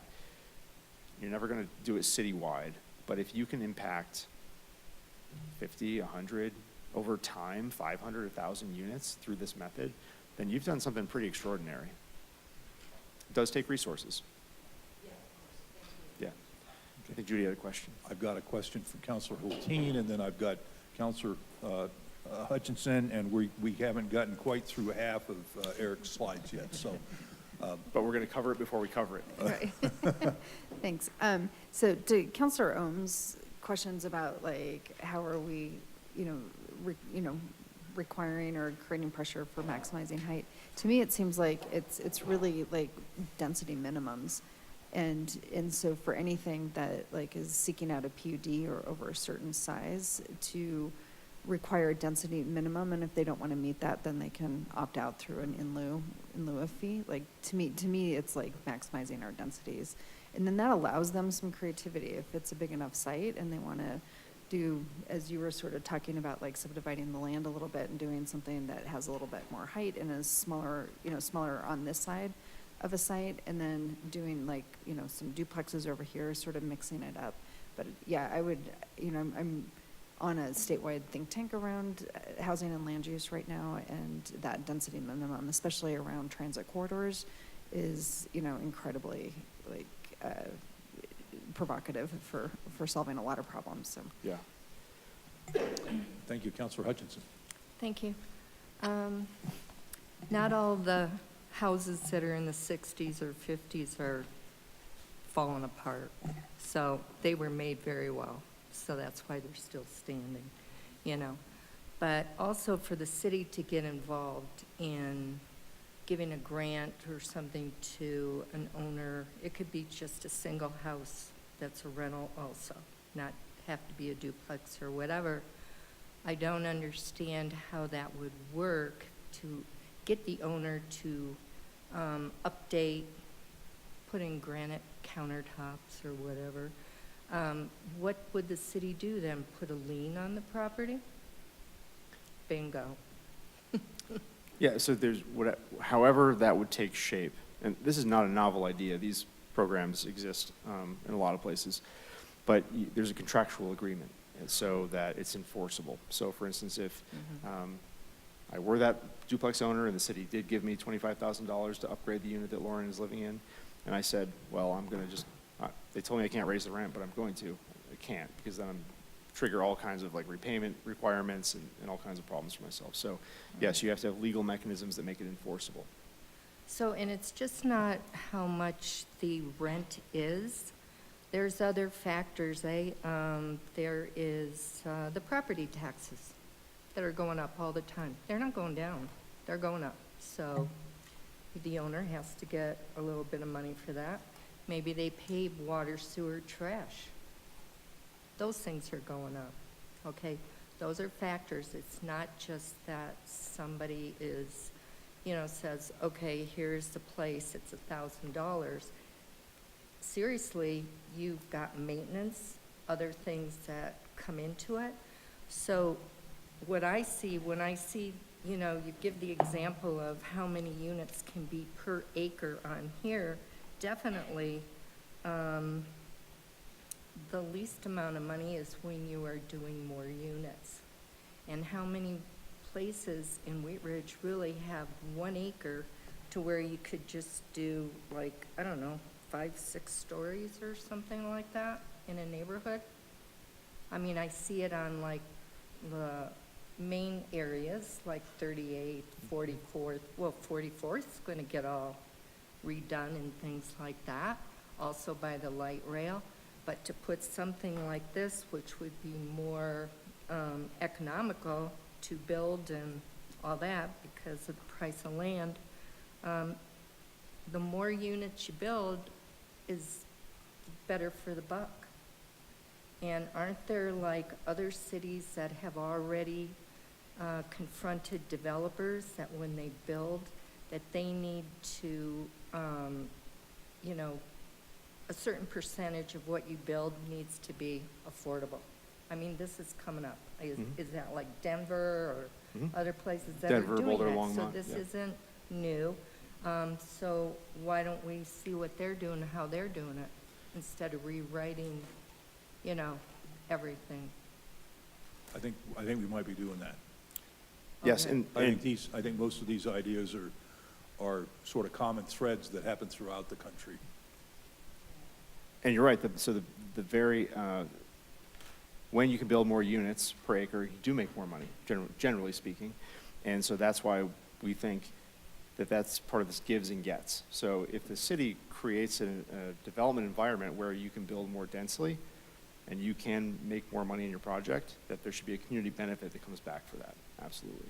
And I also appreciate your point about costs that go up, whether it's maintenance, whether it's taxes, or utilities. So, for instance, if you were that rental owner and you were in this hypothetical program that the city could potentially pursue, there could be something like an allowed annual escalator.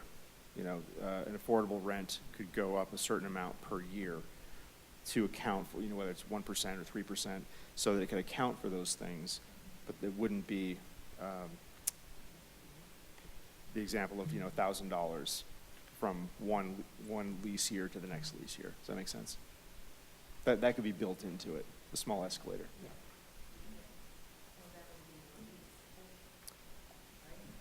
Sure, they would all align. Yeah, the lease, the program requirements, all that stuff. Yeah. Good, sure. We're not far off, Mayor, I can assure you. We're doing fine. Okay. Anything else before I move on? It's good. Okay. All right, back to the slides. In the document, we have basically identified these, what we think are 4 key affordable housing opportunities. We've talked about nearly all of them already. The first one is to build more multi-unit rental, because that's a type that is working in your marketplace and from which we believe we can extract some inclusionary units. The same thing on attached ownership units. So the success of the MUN, Mixed Use Neighborhood District, in facilitating townhouse development in Wheat Ridge in the last 5 or so years, we think proves that. We think there's also, again, at a higher income level than rental, but we think that there's an opportunity to extract a bit of inclusionary there as well. The third is to preserve and upgrade existing affordable units. We've talked about that. And the fourth is to maximize potential for the Lutheran Legacy Campus redevelopment as that comes together. So those are the 4 key opportunities. And we have then set up this series of action items that are prioritized, priority level 1 through 3, to take advantage of those opportunities. So that's the structure of this document. And we can certainly talk through each one of these a little bit. I don't want to go into super amounts of detail, so I'll kind of just do an overview. There's obviously a lot more information in the document for those who want to read that detail. But our first priority is to revise the zoning scheme for community benefit. The second is what we're calling the Wheat Ridge Housing Fund. Third is housing supportive code amendments. The fourth is continue Lutheran implementation efforts. I think what I'm going to do now is just say a little bit about each one of these, and then we'll go to the next priority level, and then the next priority level. So we've talked a little bit tonight about this idea of imposing inclusionary requirements on mixed-use districts, whether it's MUC, where we've seen a lot of rental development, whether it's MUN, where we've seen a lot of townhouse development. Something that the city's not seen as much of, our understanding is the city has not seen as much true mixed-use development in its mixed-use districts as it would have thought when those districts were put into place. So those districts were fantastic and did a really great job of facilitating a lot of market rate residential development, not exclusively, but certainly a lot of it. And again, less mixed use. So whether that is more commercially oriented projects or residential projects with a true sort of mixed use component. And we think that there's an opportunity to kind of get 2 birds with 1 stone here and looking at that zoning scheme. And one is to think about the mixed use districts, yes, as mixed use, but really about community benefit. So we have mixed use districts, we haven't been getting mixed use in the way that we thought. So strengthening those provisions so that we actually have to get what we thought we were going to get, and or we can get inclusive affordability. So in other words, if Thomas is a developer and he's got a site in an MUN district, and as of right now, he's most likely going to say, how do I fit as many townhouses on this site as I possibly can? And that's going to be okay under the current regulations. We might say, you know what, Mr. Eddington, that's not actually what we're after. What we're actually after is we want mixed use the way we said we wanted mixed use. And if you don't want to give us mixed use, then you're going to have to give us affordability. You can choose both if you're altruistic, but you have to choose one. You can't choose the old route of just townhouses, straight market rate townhouses. We think the market has found this tool to be very attractive in Wheat Ridge. We think the mixed-use districts overall have been found to be very attractive in Wheat Ridge. And we think that, again, these projects can give community benefit in a way that they've not been giving so far. So, Mr. Mayor. And so what other, I mean, when you say mixed use, I'm sort of thinking, well, I'm gonna have retail on the first floor and I'm gonna have some residential up above, and we haven't gotten that. Correct. Correct. And why haven't we gotten that? Lauren, do you want to speak to that a little bit? Answer that question exactly, but we haven't gotten it because I think the market for townhome development is easier and stronger. And frankly, the market wasn't strong enough 20 years ago to attract any development in Wheat Ridge. The purpose of mixed-use zoning did what we wanted. It attracted development, and now that we're getting it, we can get more of what we want as a community, be it sales tax revenue, mixed-use development, or inclusionary. Okay. So this is, mixed-use zone's not broken. It did what it was intended to do, incentivize people to look at Wheat Ridge and want to spend money in our properties. And what we now want to say is we're ready to raise the bar a little further and have a little bit more community benefit from the development. So vertical mixed use, it wouldn't necessarily have to be that. It could be a commercial building next to townhome buildings. right. We wouldn't want to prescribe that specifically, but the townhome market has been so attractive, it's just precluded those other types of developments. But the value of our product in the city, our city, is more valuable now. Yes. So that we're able to increase the quality or the diversity. Yes. Either in mixing real commercial with residential, or in providing an affordable component. Right. If we're going to stay in the residential character. Yes. Thank you. Well, and one thing that I'd like to point out is we do have one project that is a townhouse project that has some mixed use in it, and that's the one on 38th Avenue where iPi is. Nick. Because they bought that whole property, they're maintaining that commercial piece there, and then doing the townhouses around it. But, you know, and one thing, as we talk about townhouses, that, you know, when I saw townhouse in here, I wrote, my note was gut check, because we've seen a lot of really great townhouse projects get voted down on the dais. And so this is really, if we want to bring affordability and attainability into our community, then townhouse needs to stop being a dirty word. I think across the street from there, next to Christopher House, is also a true mixed use with a commercial component. 30th. Councilor Hulteen. Just a quick point, you know, we talk houses and townhouses, but the stepsister are condos, and in some of your data, you were talking about how just threadbare the condo sales are, and it's because we don't have them in the city. I mean, we have townhouses and we have houses and we have apartments, but we really don't have very many condos. And You have some. We have some, but they're a teeny part of our market share. And I just want to call out, I mean, I would love to see some condo development come out of this. This is. We all would. Yeah, I know. I mean, I'm able to own my house because I bought a condo at some point. And so I just want to put that on the table as something to be mindful of as we're looking at the suite of tools and things we're trying to accomplish. Condos are actually a really great way to start to develop actual real estate equity. So if we can get some condos built at some. That's what I was going to ask. The developers quit building condos. Yeah, you know, 15 years ago. So are they starting to build them again, or what do you see out there? Yeah, I don't know That's the number we got, 25 a door. Yeah. It's difficult, given the construction defect stuff in Colorado, it's difficult. You know, it's not like it's not happening anywhere, But if you've got to think about, if you're a developer, managing risk, right? And if there's a easier, better, safer way to make your money, you'd rather do that. Is there a way to convert apartment, oh, sorry. You're good. Go ahead. I was just gonna ask, is there a way to convert existing apartment complexes into condos? Like, is that a strategy that we could look at to kind of build the equity pipeline? Councilor Hutchins? Still You know, I think that one of the problems with that is sort of, you sort of fall back into the litigation trap, you know, that you have, the common interest, being able to aggregate. Let me go to Councilor Hutchinson and then Councilor Ohms. So the question about the townhomes, and especially like the ones right there by Christopher House, and they are going to have commercial in front, but we weren't going to do slot homes, right? Weren't we? Not? Is that what those are? Ms. Michalak the other day, she's got an answer. If those townhomes in that design were at the street, they would not be allowed, but the site design as a whole with the commercial building in front of it, So it's hiding. it's hiding.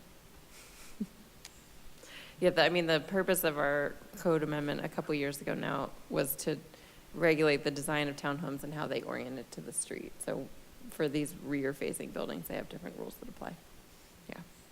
Councilor Ohm. Thank you, Mayor. It seems to be pretty common practice when you write contracts that you specifically state if it's going to be condo or not. And, you know, if a project is always going to be apartments, you know, for someone to somehow convert that, sometimes my understanding is that the building construction may not be what is needed for the condo. But the consultants working on it are usually aware that if it's going to be something that's going to be slated for condo or if it's apartments because of the liability, and the liability is usually because you're dealing with not with just one litigant, but you're dealing with hundreds of litigants in order to try to correct something, and it's a big issue that needs to get solved for the state and the city to be able to do that. But I would welcome more conversation, but probably not for tonight. Yeah. Okay, Councilor Weaver, and then I've got Councilor Nosler Beck up next. I'm sorry, I missed something, but what is the litigation issue with condos? What happened 15 years ago? They're able to, and I'm not going to get the word, construction defects and be able to gather a class. Oh. And so because they're able to gather a class because all of these units were built the same. And so if you discover a defect in one of them, then a priori you have a defect in all of them. So Gotcha. you sue the developer and the builders and everybody. There's been some bad examples, unfortunately, in the metro area that caused this. And some bad, and some bad claims. Yeah. Councilor Nosler Beck, they tell me you have your hand up. Thanks, Mayor.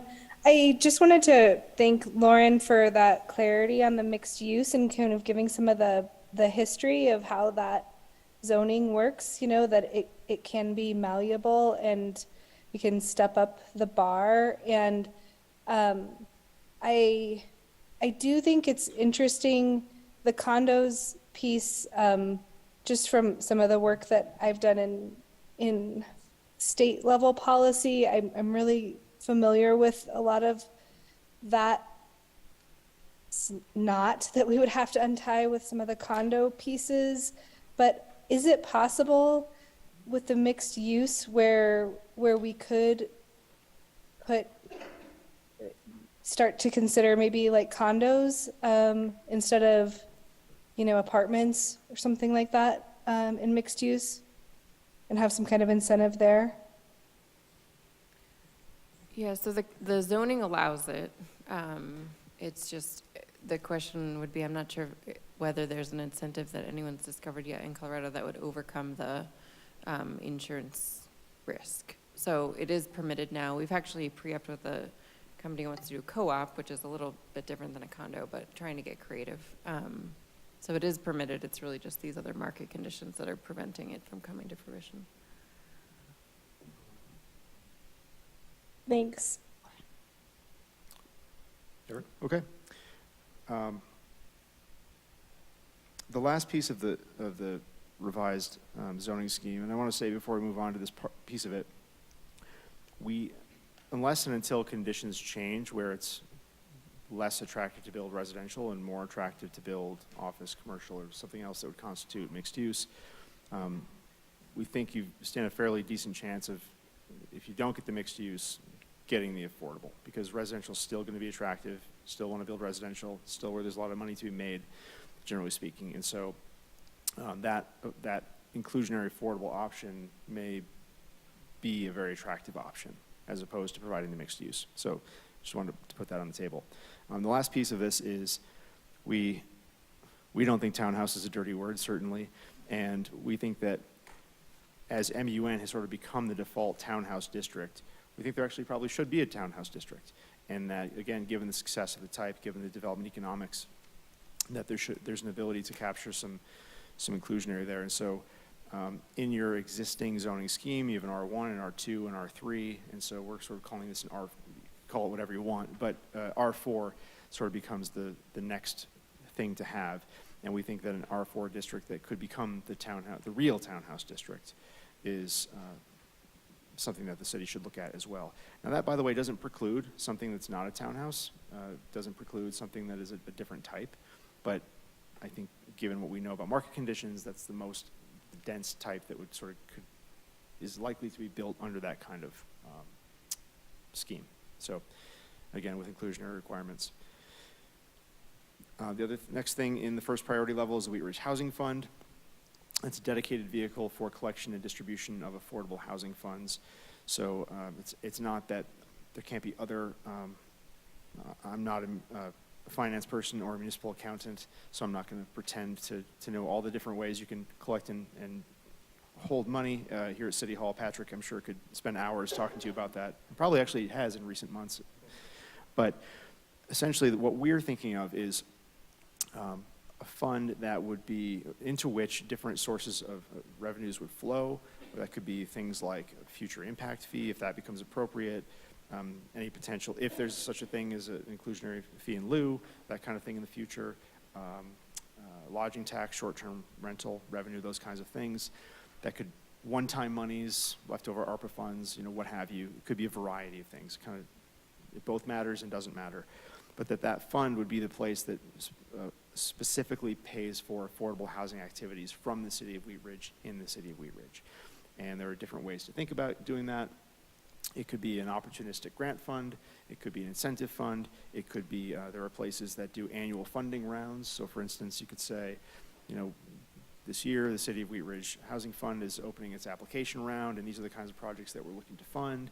And the private sector or the nonprofit sector can bring its proposals to the city, and based on a criteria, a ranking system, we decide which projects we're going to fund. So you could do it a variety of different ways. But that's the thing, is to have a dedicated vehicle for affordable housing activities here. The next thing is housing supportive code amendments. There are a variety of, I won't say they're all small, but they're on the smaller side of things that could be adjusted inside the city's code. Process items, certain fees, parking minimums requirements, something that is called no net loss. So the application in specific circumstances of not reducing the number of housing units in a development project. So again, there's more information about that in the report.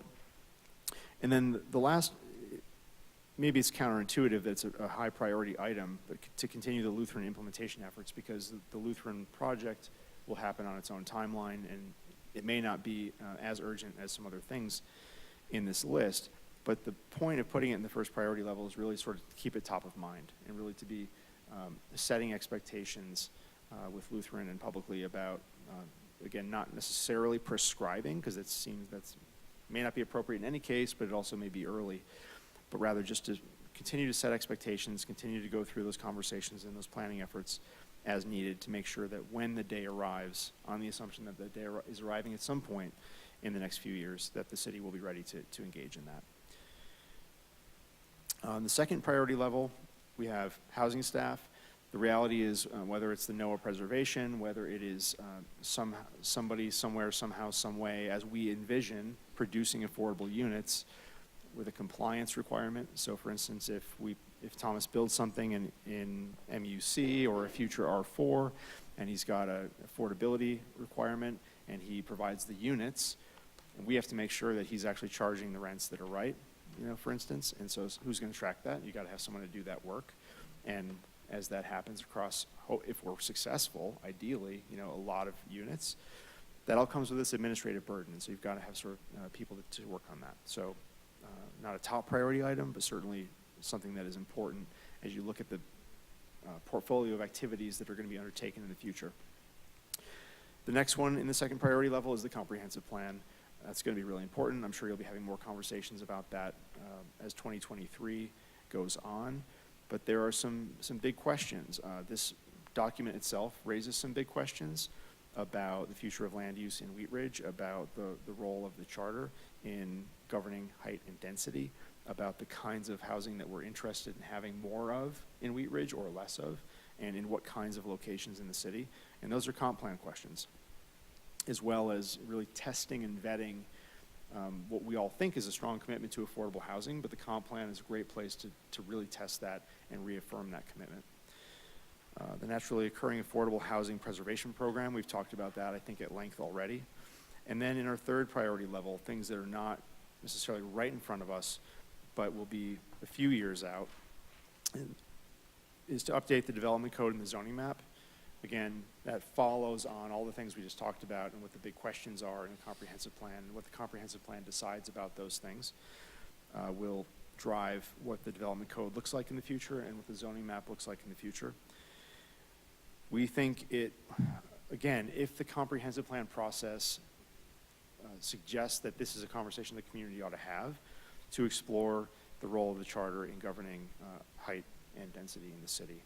We're not outright saying you need to have more height and density.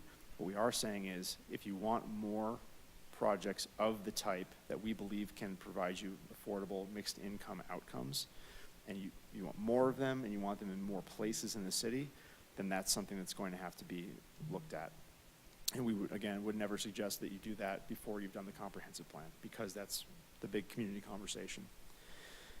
And then finally, sort of pro forma is, in about 5 years, do this again, because conditions are going to change, Wheat Ridge is going to change, politics are going to change, development conditions are going to change, and what is true today is, we don't know what it'll be in 5 years, but it probably won't be the same as it is now. So you want to check back on this again.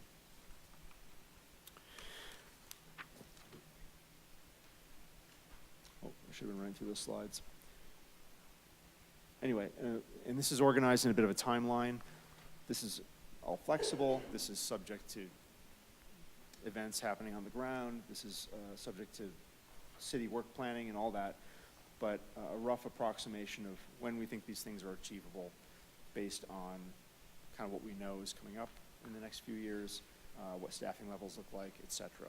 So this is certainly subject to some adjustment. I would think of this as conceptual at this point. In terms of next steps, based on the conversations that we've had here tonight, we'll make some refinements as needed. I believe there will be an adoption conversation at a business meeting in early 2023. I don't think that's scheduled yet, as far as I know. And then there will be some additional efforts to share what's in this document with the public. We've had some conversations about recording some quick videos or webinar type things that would be easy for people to consume. Get this in small bites. We talked about holding online office hours, so we can schedule those, and people who have questions or want to know more or want to provide feedback can attend those. I'm sure staff will have more to say about that as we firm those things up. And that really brings us to the end of what we have to talk about in terms of what's in the report or what's on the slides, and just return now to the questions to make sure that we feel like we've answered these to the best of our ability. Councilor Hopping? All right, thank you. So I went in San Antonio, I went with the Jefferson County Economic Development Corporation to a peer community leadership exchange. And San Antonio has done a lot of really good work around affordable housing.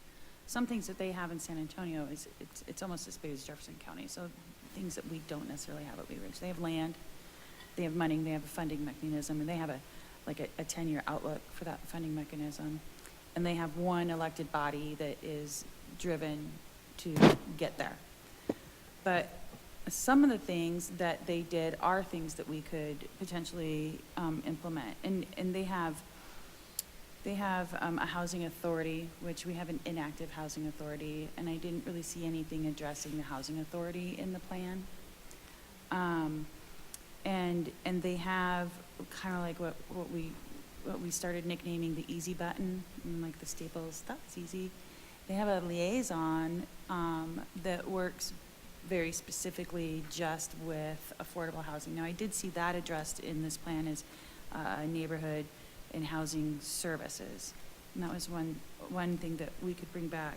And then they went through all of their plans, all of their documents, and anytime that one of their guiding documents talked about housing, they brought it together in a summary to make sure, like, okay, it's talking about housing in the 44th Avenue sub-area plan, or, you know, and made sure that all of that then came and tied back into their housing strategy plan.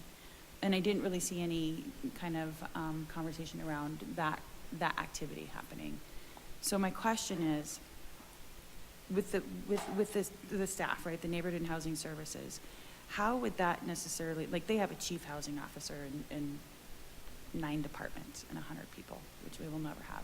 But how does that relate to, like, our neighborhood, like, to neighborhood planning with your department, Jeff? And do you feel like that would be something that your department would do, things like make sure that all documents talk about housing are relating back into our housing strategy and activating our housing authority and like that kind of stuff? Like, how does that really relate to your department, or Lauren?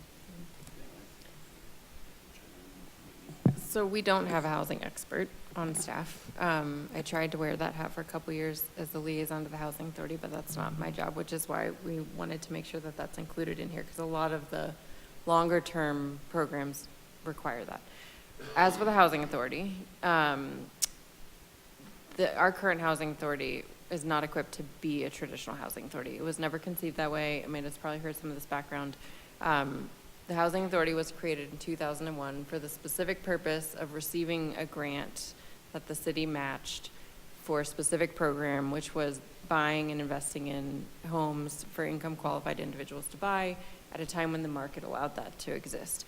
We have, since the 70s, Jefferson County Housing Authority, now Foothills Regional, has been our traditional housing authority. So we've never suggested that Wheat Ridge Housing Authority would duplicate those efforts. It's just not practical. And with all due respect to our board members on the Housing Authority, Councilor Weaver included, and our resident members, they too don't have that expertise. So I think on the upside, what they do currently do is have a minority membership in deed-restricted affordable, where the NOAA program is very complementary. So if you do fund a housing fund, and if we do find people who want to invest, and if we do want to help them offset their property tax liability because it is deed-restricted affordable, the Housing Authority is like really good at specific purposes, specific programs. So that's an opportunity. And if or when we get a housing expert on staff, we feel like we'd be even more equipped to say, okay, with that resource, how better can we resource the Wheat Ridge Housing Authority? You know, we can continue to use Jeff and Ashley's Let's Talk program to understand sort of housing issues. Somebody earlier was talking about, and our document talks about the right program in the right project in the right place, and I think that local knowledge is helpful. But we definitely would need somebody on our team who has the expertise in housing that we don't have today. Thank you. I'm sorry, Jeff, go ahead. I was just going to add to your point about sort of San Antonio and the disparate policies all around and combining in one place. We're, in a good way, we're small enough to where we don't have as many dots to connect. But that also means we don't have any of these policies in place. Places like San Antonio, Arvada, Lakewood, Golden, Denver have all had housing-related policies in place for a long time. We simply don't have them, so this is a huge start, and I think the starting point for connecting those dots. And it's good now we're doing the 44th Avenue sub-area plan and the comp plan, so it's all happening around the same time where we can make sure they talk to each other. And also, just to the point of the housing staff person, Arvada, Golden, and certainly Lakewood and Denver, but all have, like Arvada's got a housing, this kind of person has been hired within recent years, same thing for Golden. So we've got a bit of a precedent for what that position looks like, I think, for a city of our size. Great. And then one thing that they also did is they codified the definition of affordable. And I didn't really see that like kind of in our action plan. And I would have to go and go do the research and look up how they did that, but I thought that was an interesting idea. They not only do they codify the definition of affordable, but they started talking about affordable housing in the realm of it's as important as utilities, right? So affordable housing is a utility. Like they started bringing it into the conversation that way. And so I don't know if that's something we might want to look at towards. Thank you. Councilor Hulteen. Thank you, Mr. Mayor, and thank you, Ms. Hoppy. Those were definitely excellent points. One thing I just really want to thank you guys for that was way back in the early slides when I didn't know we were talking yet. You know, the guiding principles I think are super important. I read the document a couple of times in preparation for tonight, and you know, as an elected official, have been having this conversation with my constituents and other peers, like the why, like just the clarity about like the why and like the problem we're trying to solve is, I know when we first started this conversation, we were really asking for that clarity. And so I appreciate that this document is bringing that forward, both in like the larger and then in like the super granular scale also. So I just thank you, CZB, for always doing a good job with that. You're coming to us tonight with specific questions. And so I will answer actual questions. But before I do that, I just want to clarify. So what we're looking at is a document that's giving us recommendations on the direction to go. And a lot of the things that we've been talking about tonight are the policy conversations that are going to follow. So if we like the high level guidance, if we agree that the three priorities and then the recommendations within that, you know, then the work falls on us to do a lot of this more detailed policy work. Like, what does that look like? How do we accomplish that? And so to that end, I appreciate both the tools and the data you've given us so that we can start those qualified conversations. Because, you know, I think the scenarios we brought forward tonight help us understand how do these recommendations actually rubber hit the road here in our charming little town that is apparently close to your heart still. So I just want to thank you for that. And I like the recommendations. I think the conversations we've had tonight around how are we really having a robust toolkit to support our existing affordable housing that we have, like, is a theme that's come through a lot. I do get excited about harnessing private investments that are already forthcoming and that we can maybe pivot the market to make it more attractive.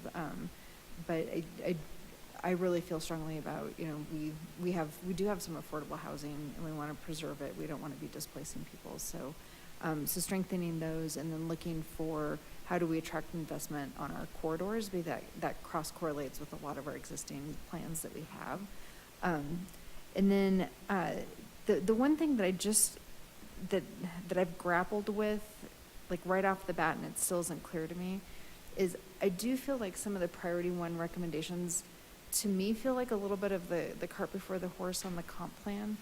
And I wonder if maybe like Lauren, you guys could speak to like if we're looking at doing some of the priority one recommendations that could feasibly be overlapping with while we're having comp plan update conversations, like how do you think those things jive? Sure. Did you have a specific priority well, like, one, you know, or? just things like talking about like bringing forward like an R4 zone and like some of the things that are trying to be accomplished through those. Yeah. Seem like they'd be directives that would come out of the comp plan, but we also don't want to wait 2 years for the comp plan. So. Right. Yeah, I think that's definitely true. I think there are certainly some low-hanging fruits when it comes to code amendments. Like we still have a fee in lieu of parkland dedication we could waive for a deed restricted affordable. Like, for example, if Foothills Regional Housing comes through. Parking minimums, I think those feel like the more sort of traditional code amendments that we're used to seeing. Certainly revising our zoning for this give-get maybe creating the R4 is a little bit more of a leap of making a policy. I think it's our feeling that we want to capitalize on a market that's currently interested in Wheat Ridge. And we also think it could be that it's not expanding where developments are happening, which is probably the conversation in the comp plan, but it's expanding the benefit the community gets in areas where development is likely going to happen, regardless of whether we have the good toolkit or not, right? When we go under a comp plan, it doesn't put a moratorium on development and development interest. So I think it's our feeling that we can refine mixed use, introduce this R4, which I think Jeff came up with this idea of the sort of the three-legged stool, playing the tape forward, for example, on 44th, like you were talking about. So the 44th plan is very likely to come to you in a couple of weeks with a recommendation that says townhome development on 44th is going to make a lot of sense between Kipling and Youngfield. So what are the options for that? Rezone to mixed-use neighborhood, a little disingenuous, not going to be mixed-use, default townhome district. Rezone to a planned development because it's over 1 acre, very long, very risky, sort of unnecessary.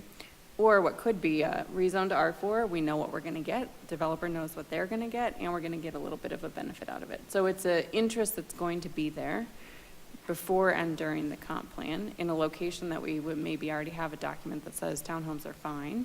And so in our minds, you know, we're not trying to rewrite mixed use, but are there some small retoolings that we could do between now and comp plan in areas we already know will have that demand that maybe we get a little more benefit from?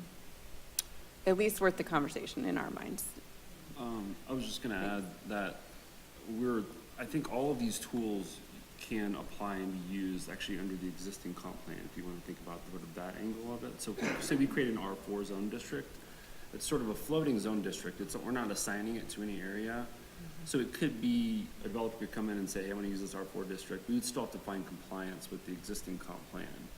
The new comp plan would be more thoughtful and nuanced to where those types of things go, but so in that way, a lot of these things don't have to wait, if that makes sense. That does that. Thank you for explaining that. Yeah, I think the more things that we can do, and I really like the iteration, like incremental progress is progress, and there's some big recommendations on the horizon that the comp plan could direct us towards. So these are very good and very exciting. So thank you. Councilor Ohm, did you have a comment there? And then I've got Mayor Pro Tem Stites. Yeah, I just have a quick question. So kind of on the townhomes, you mentioned that we're considering for townhomes that are mixed use that they would have 2 doors essentially to go through. One would be an affordability or doing like a mixed use where it has been zoned instead of traditional townhome. I'm in favor of that, but is there a door number 3? Can they still opt to say, you know what, I don't want to do 1 or 2, I just want to do fees in lieu, and then we're kind of back to square one, which is what I see in, I won't name them, but some other municipalities of, they're constantly picking that door number 3, and then the property values keep going up and you've negated affordability.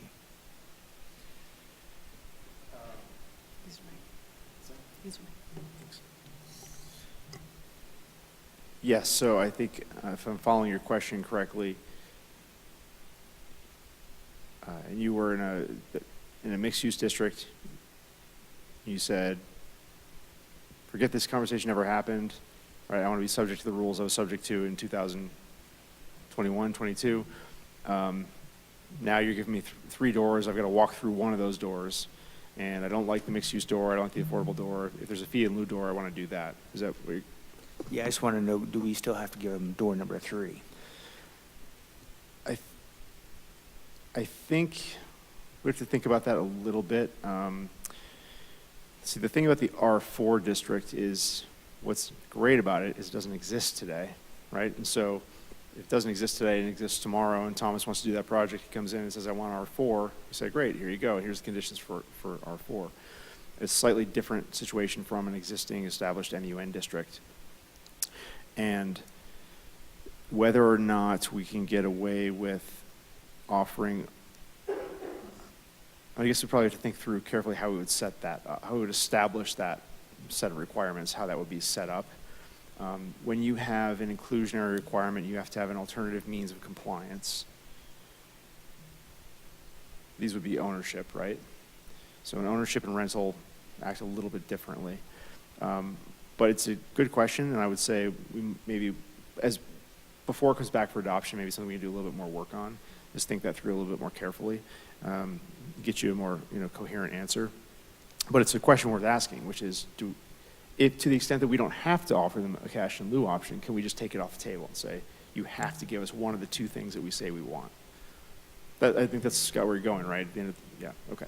Because I understand from the state's perspective, you're right, that right now with affordable, you have to either give them cash in lieu or affordable. You can't just say, you have to give us affordable.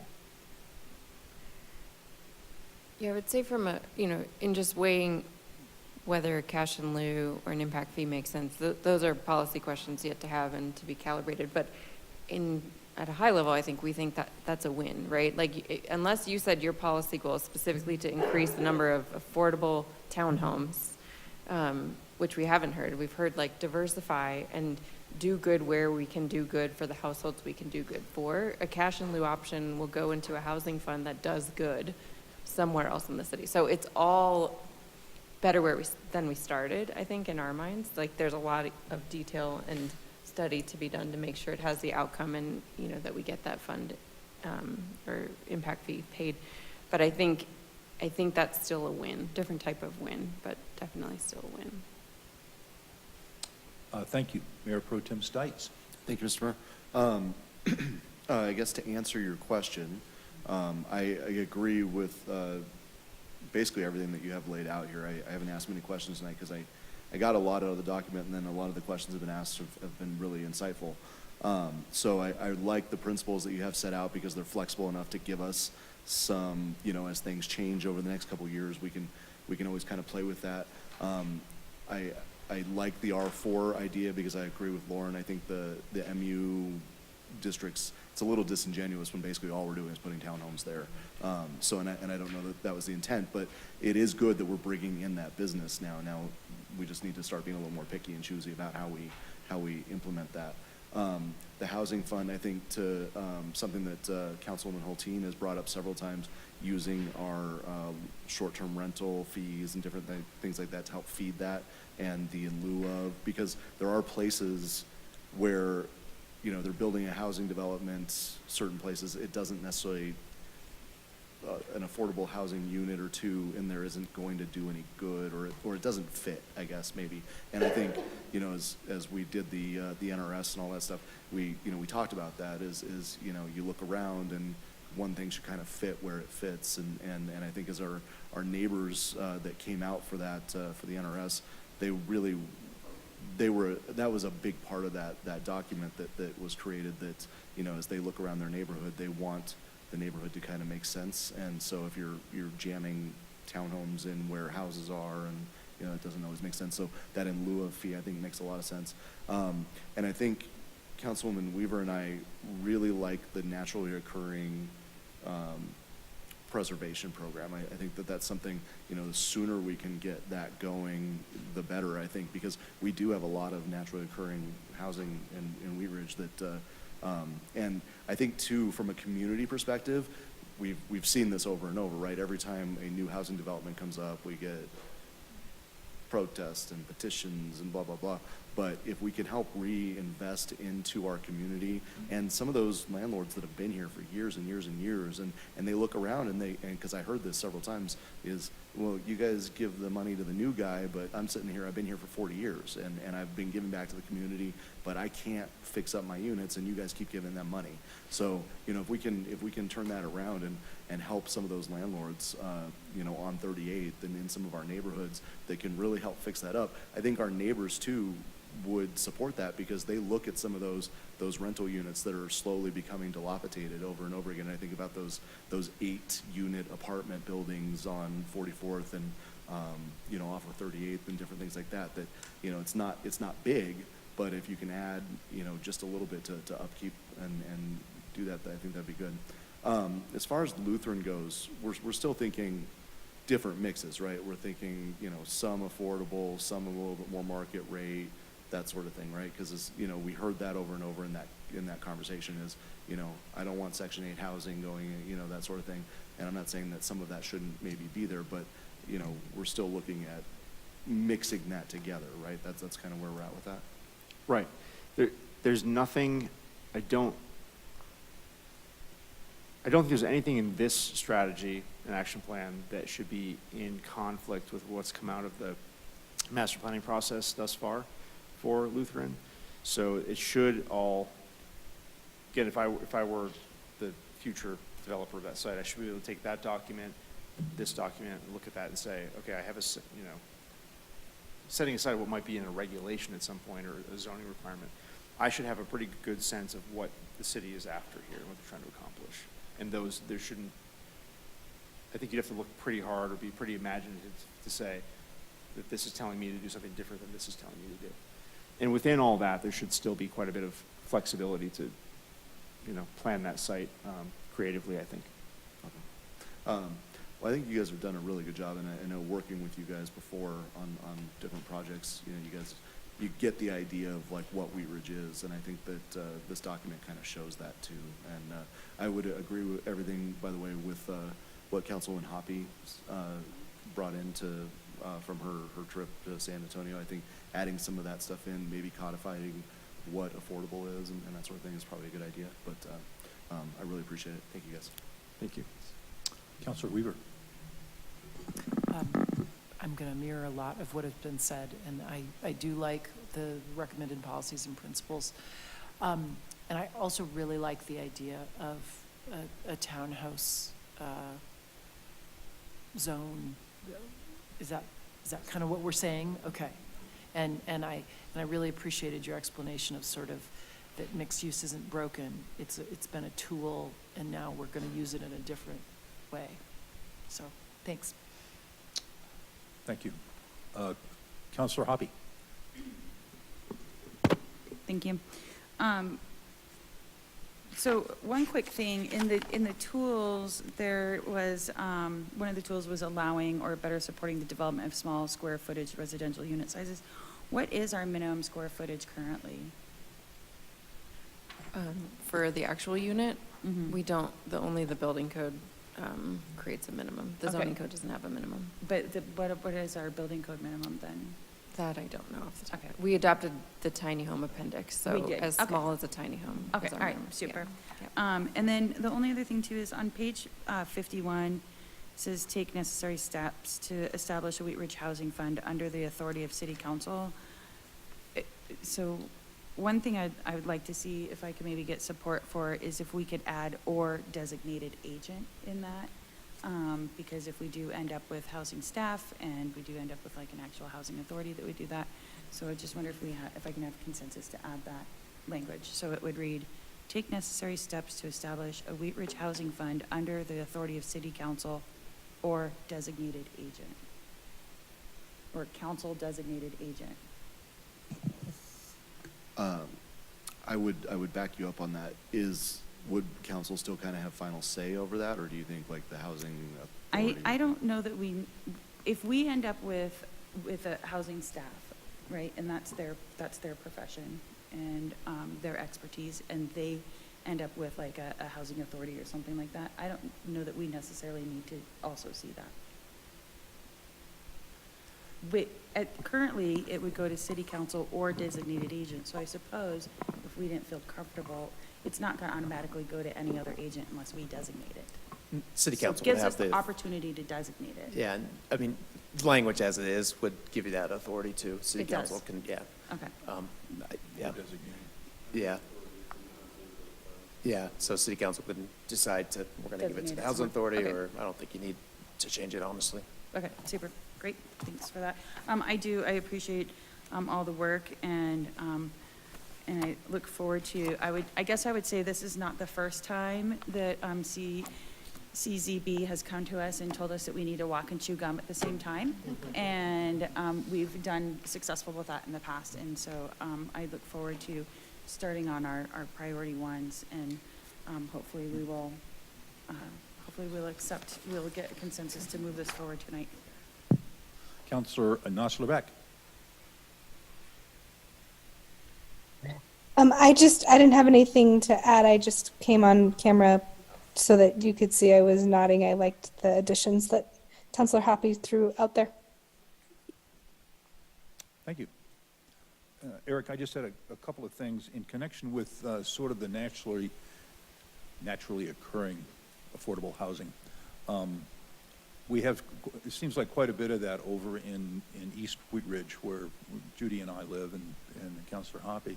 And it was brought up to me when I was on council a number of years ago about maybe a historic overlay program or something like that, where we get a benefit, and if we're able to work with existing homeowners to help them rehabilitate their smaller homes and make them sort of a cottage type district out there, so we don't lose kind of that history and that mix of housing and mix of architecture that we have. That's really a key to the part of the great things of being at Wheat Ridge is every house or every block sort of has different characters. So that, and then I had a question.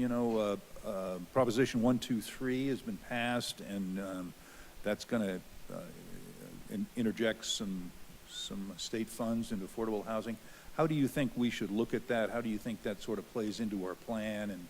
And is that something we need to watch out for or embrace, or how does that play into our planning going forward?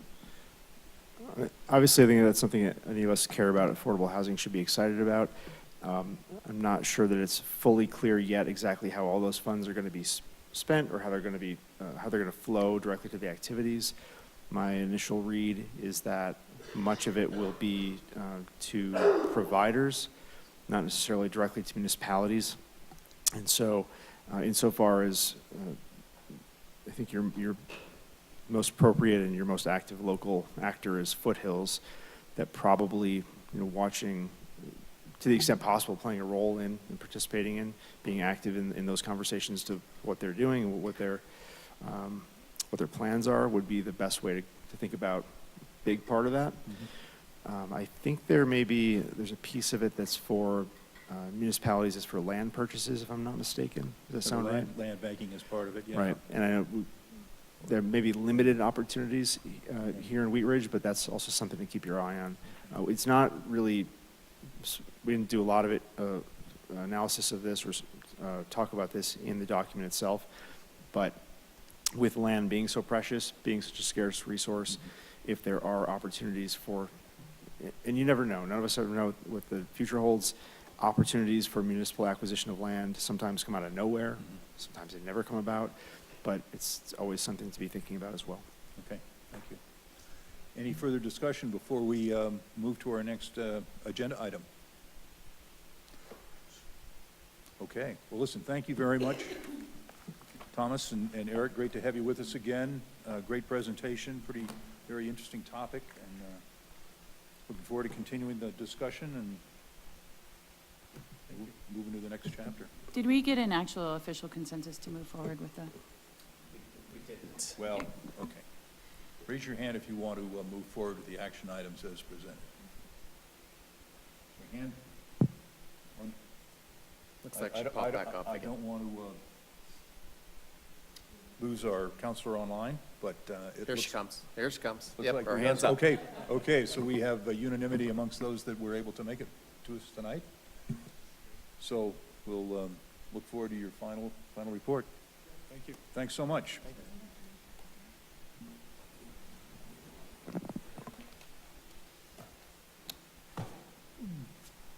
Okay, well, our next item of business is the staff reports. We have nothing else this evening, Mayor. Okay, we'll go to elected officials reports and start with our clerk. The clerk has nothing tonight, thank you, Mr. Mayor. Okay, anything from the members? What's today? Today's the 5th. We have a regular meeting here a week from now. Let's see, next Saturday should be second Saturday, so I will be hosting coffee at Vinola's Italian Restaurant on 38th Avenue. Hope you can join us. Anything else from the members? Nope. Val's got something. Okay, Councilor Nosler-Beck. Thanks, Mayor. I got a call today from Alexis King, the DA for Jefferson and Gilpin counties. And she just wanted to let council know, and also anyone from the public, that Pathways, their new diversion program, has an open house tomorrow from 4 p.m. to 6 at 405 Urban Street, Lakewood. So a great opportunity to check out this new program that's the first of its kind, I think, in Jeffco in Gilpin. Thanks. Thank you. Councilor Hoppy. I'm sorry, I know I had my turn. I forgot that tomorrow is Colorado Gives Day, and I would like to ask everybody to support any program that you like to support throughout the year, because there are matching funds out there if you support through tomorrow through Colorado Gives Day. And if you don't have a favorite, feel free to support my favorite, which is the Porch Light Family Justice Center. Thank you. Shameless plug there, but thank you for doing that. Okay, any further business to come before the council? Okay, we will stand adjourned. Thank you. Drive home safely.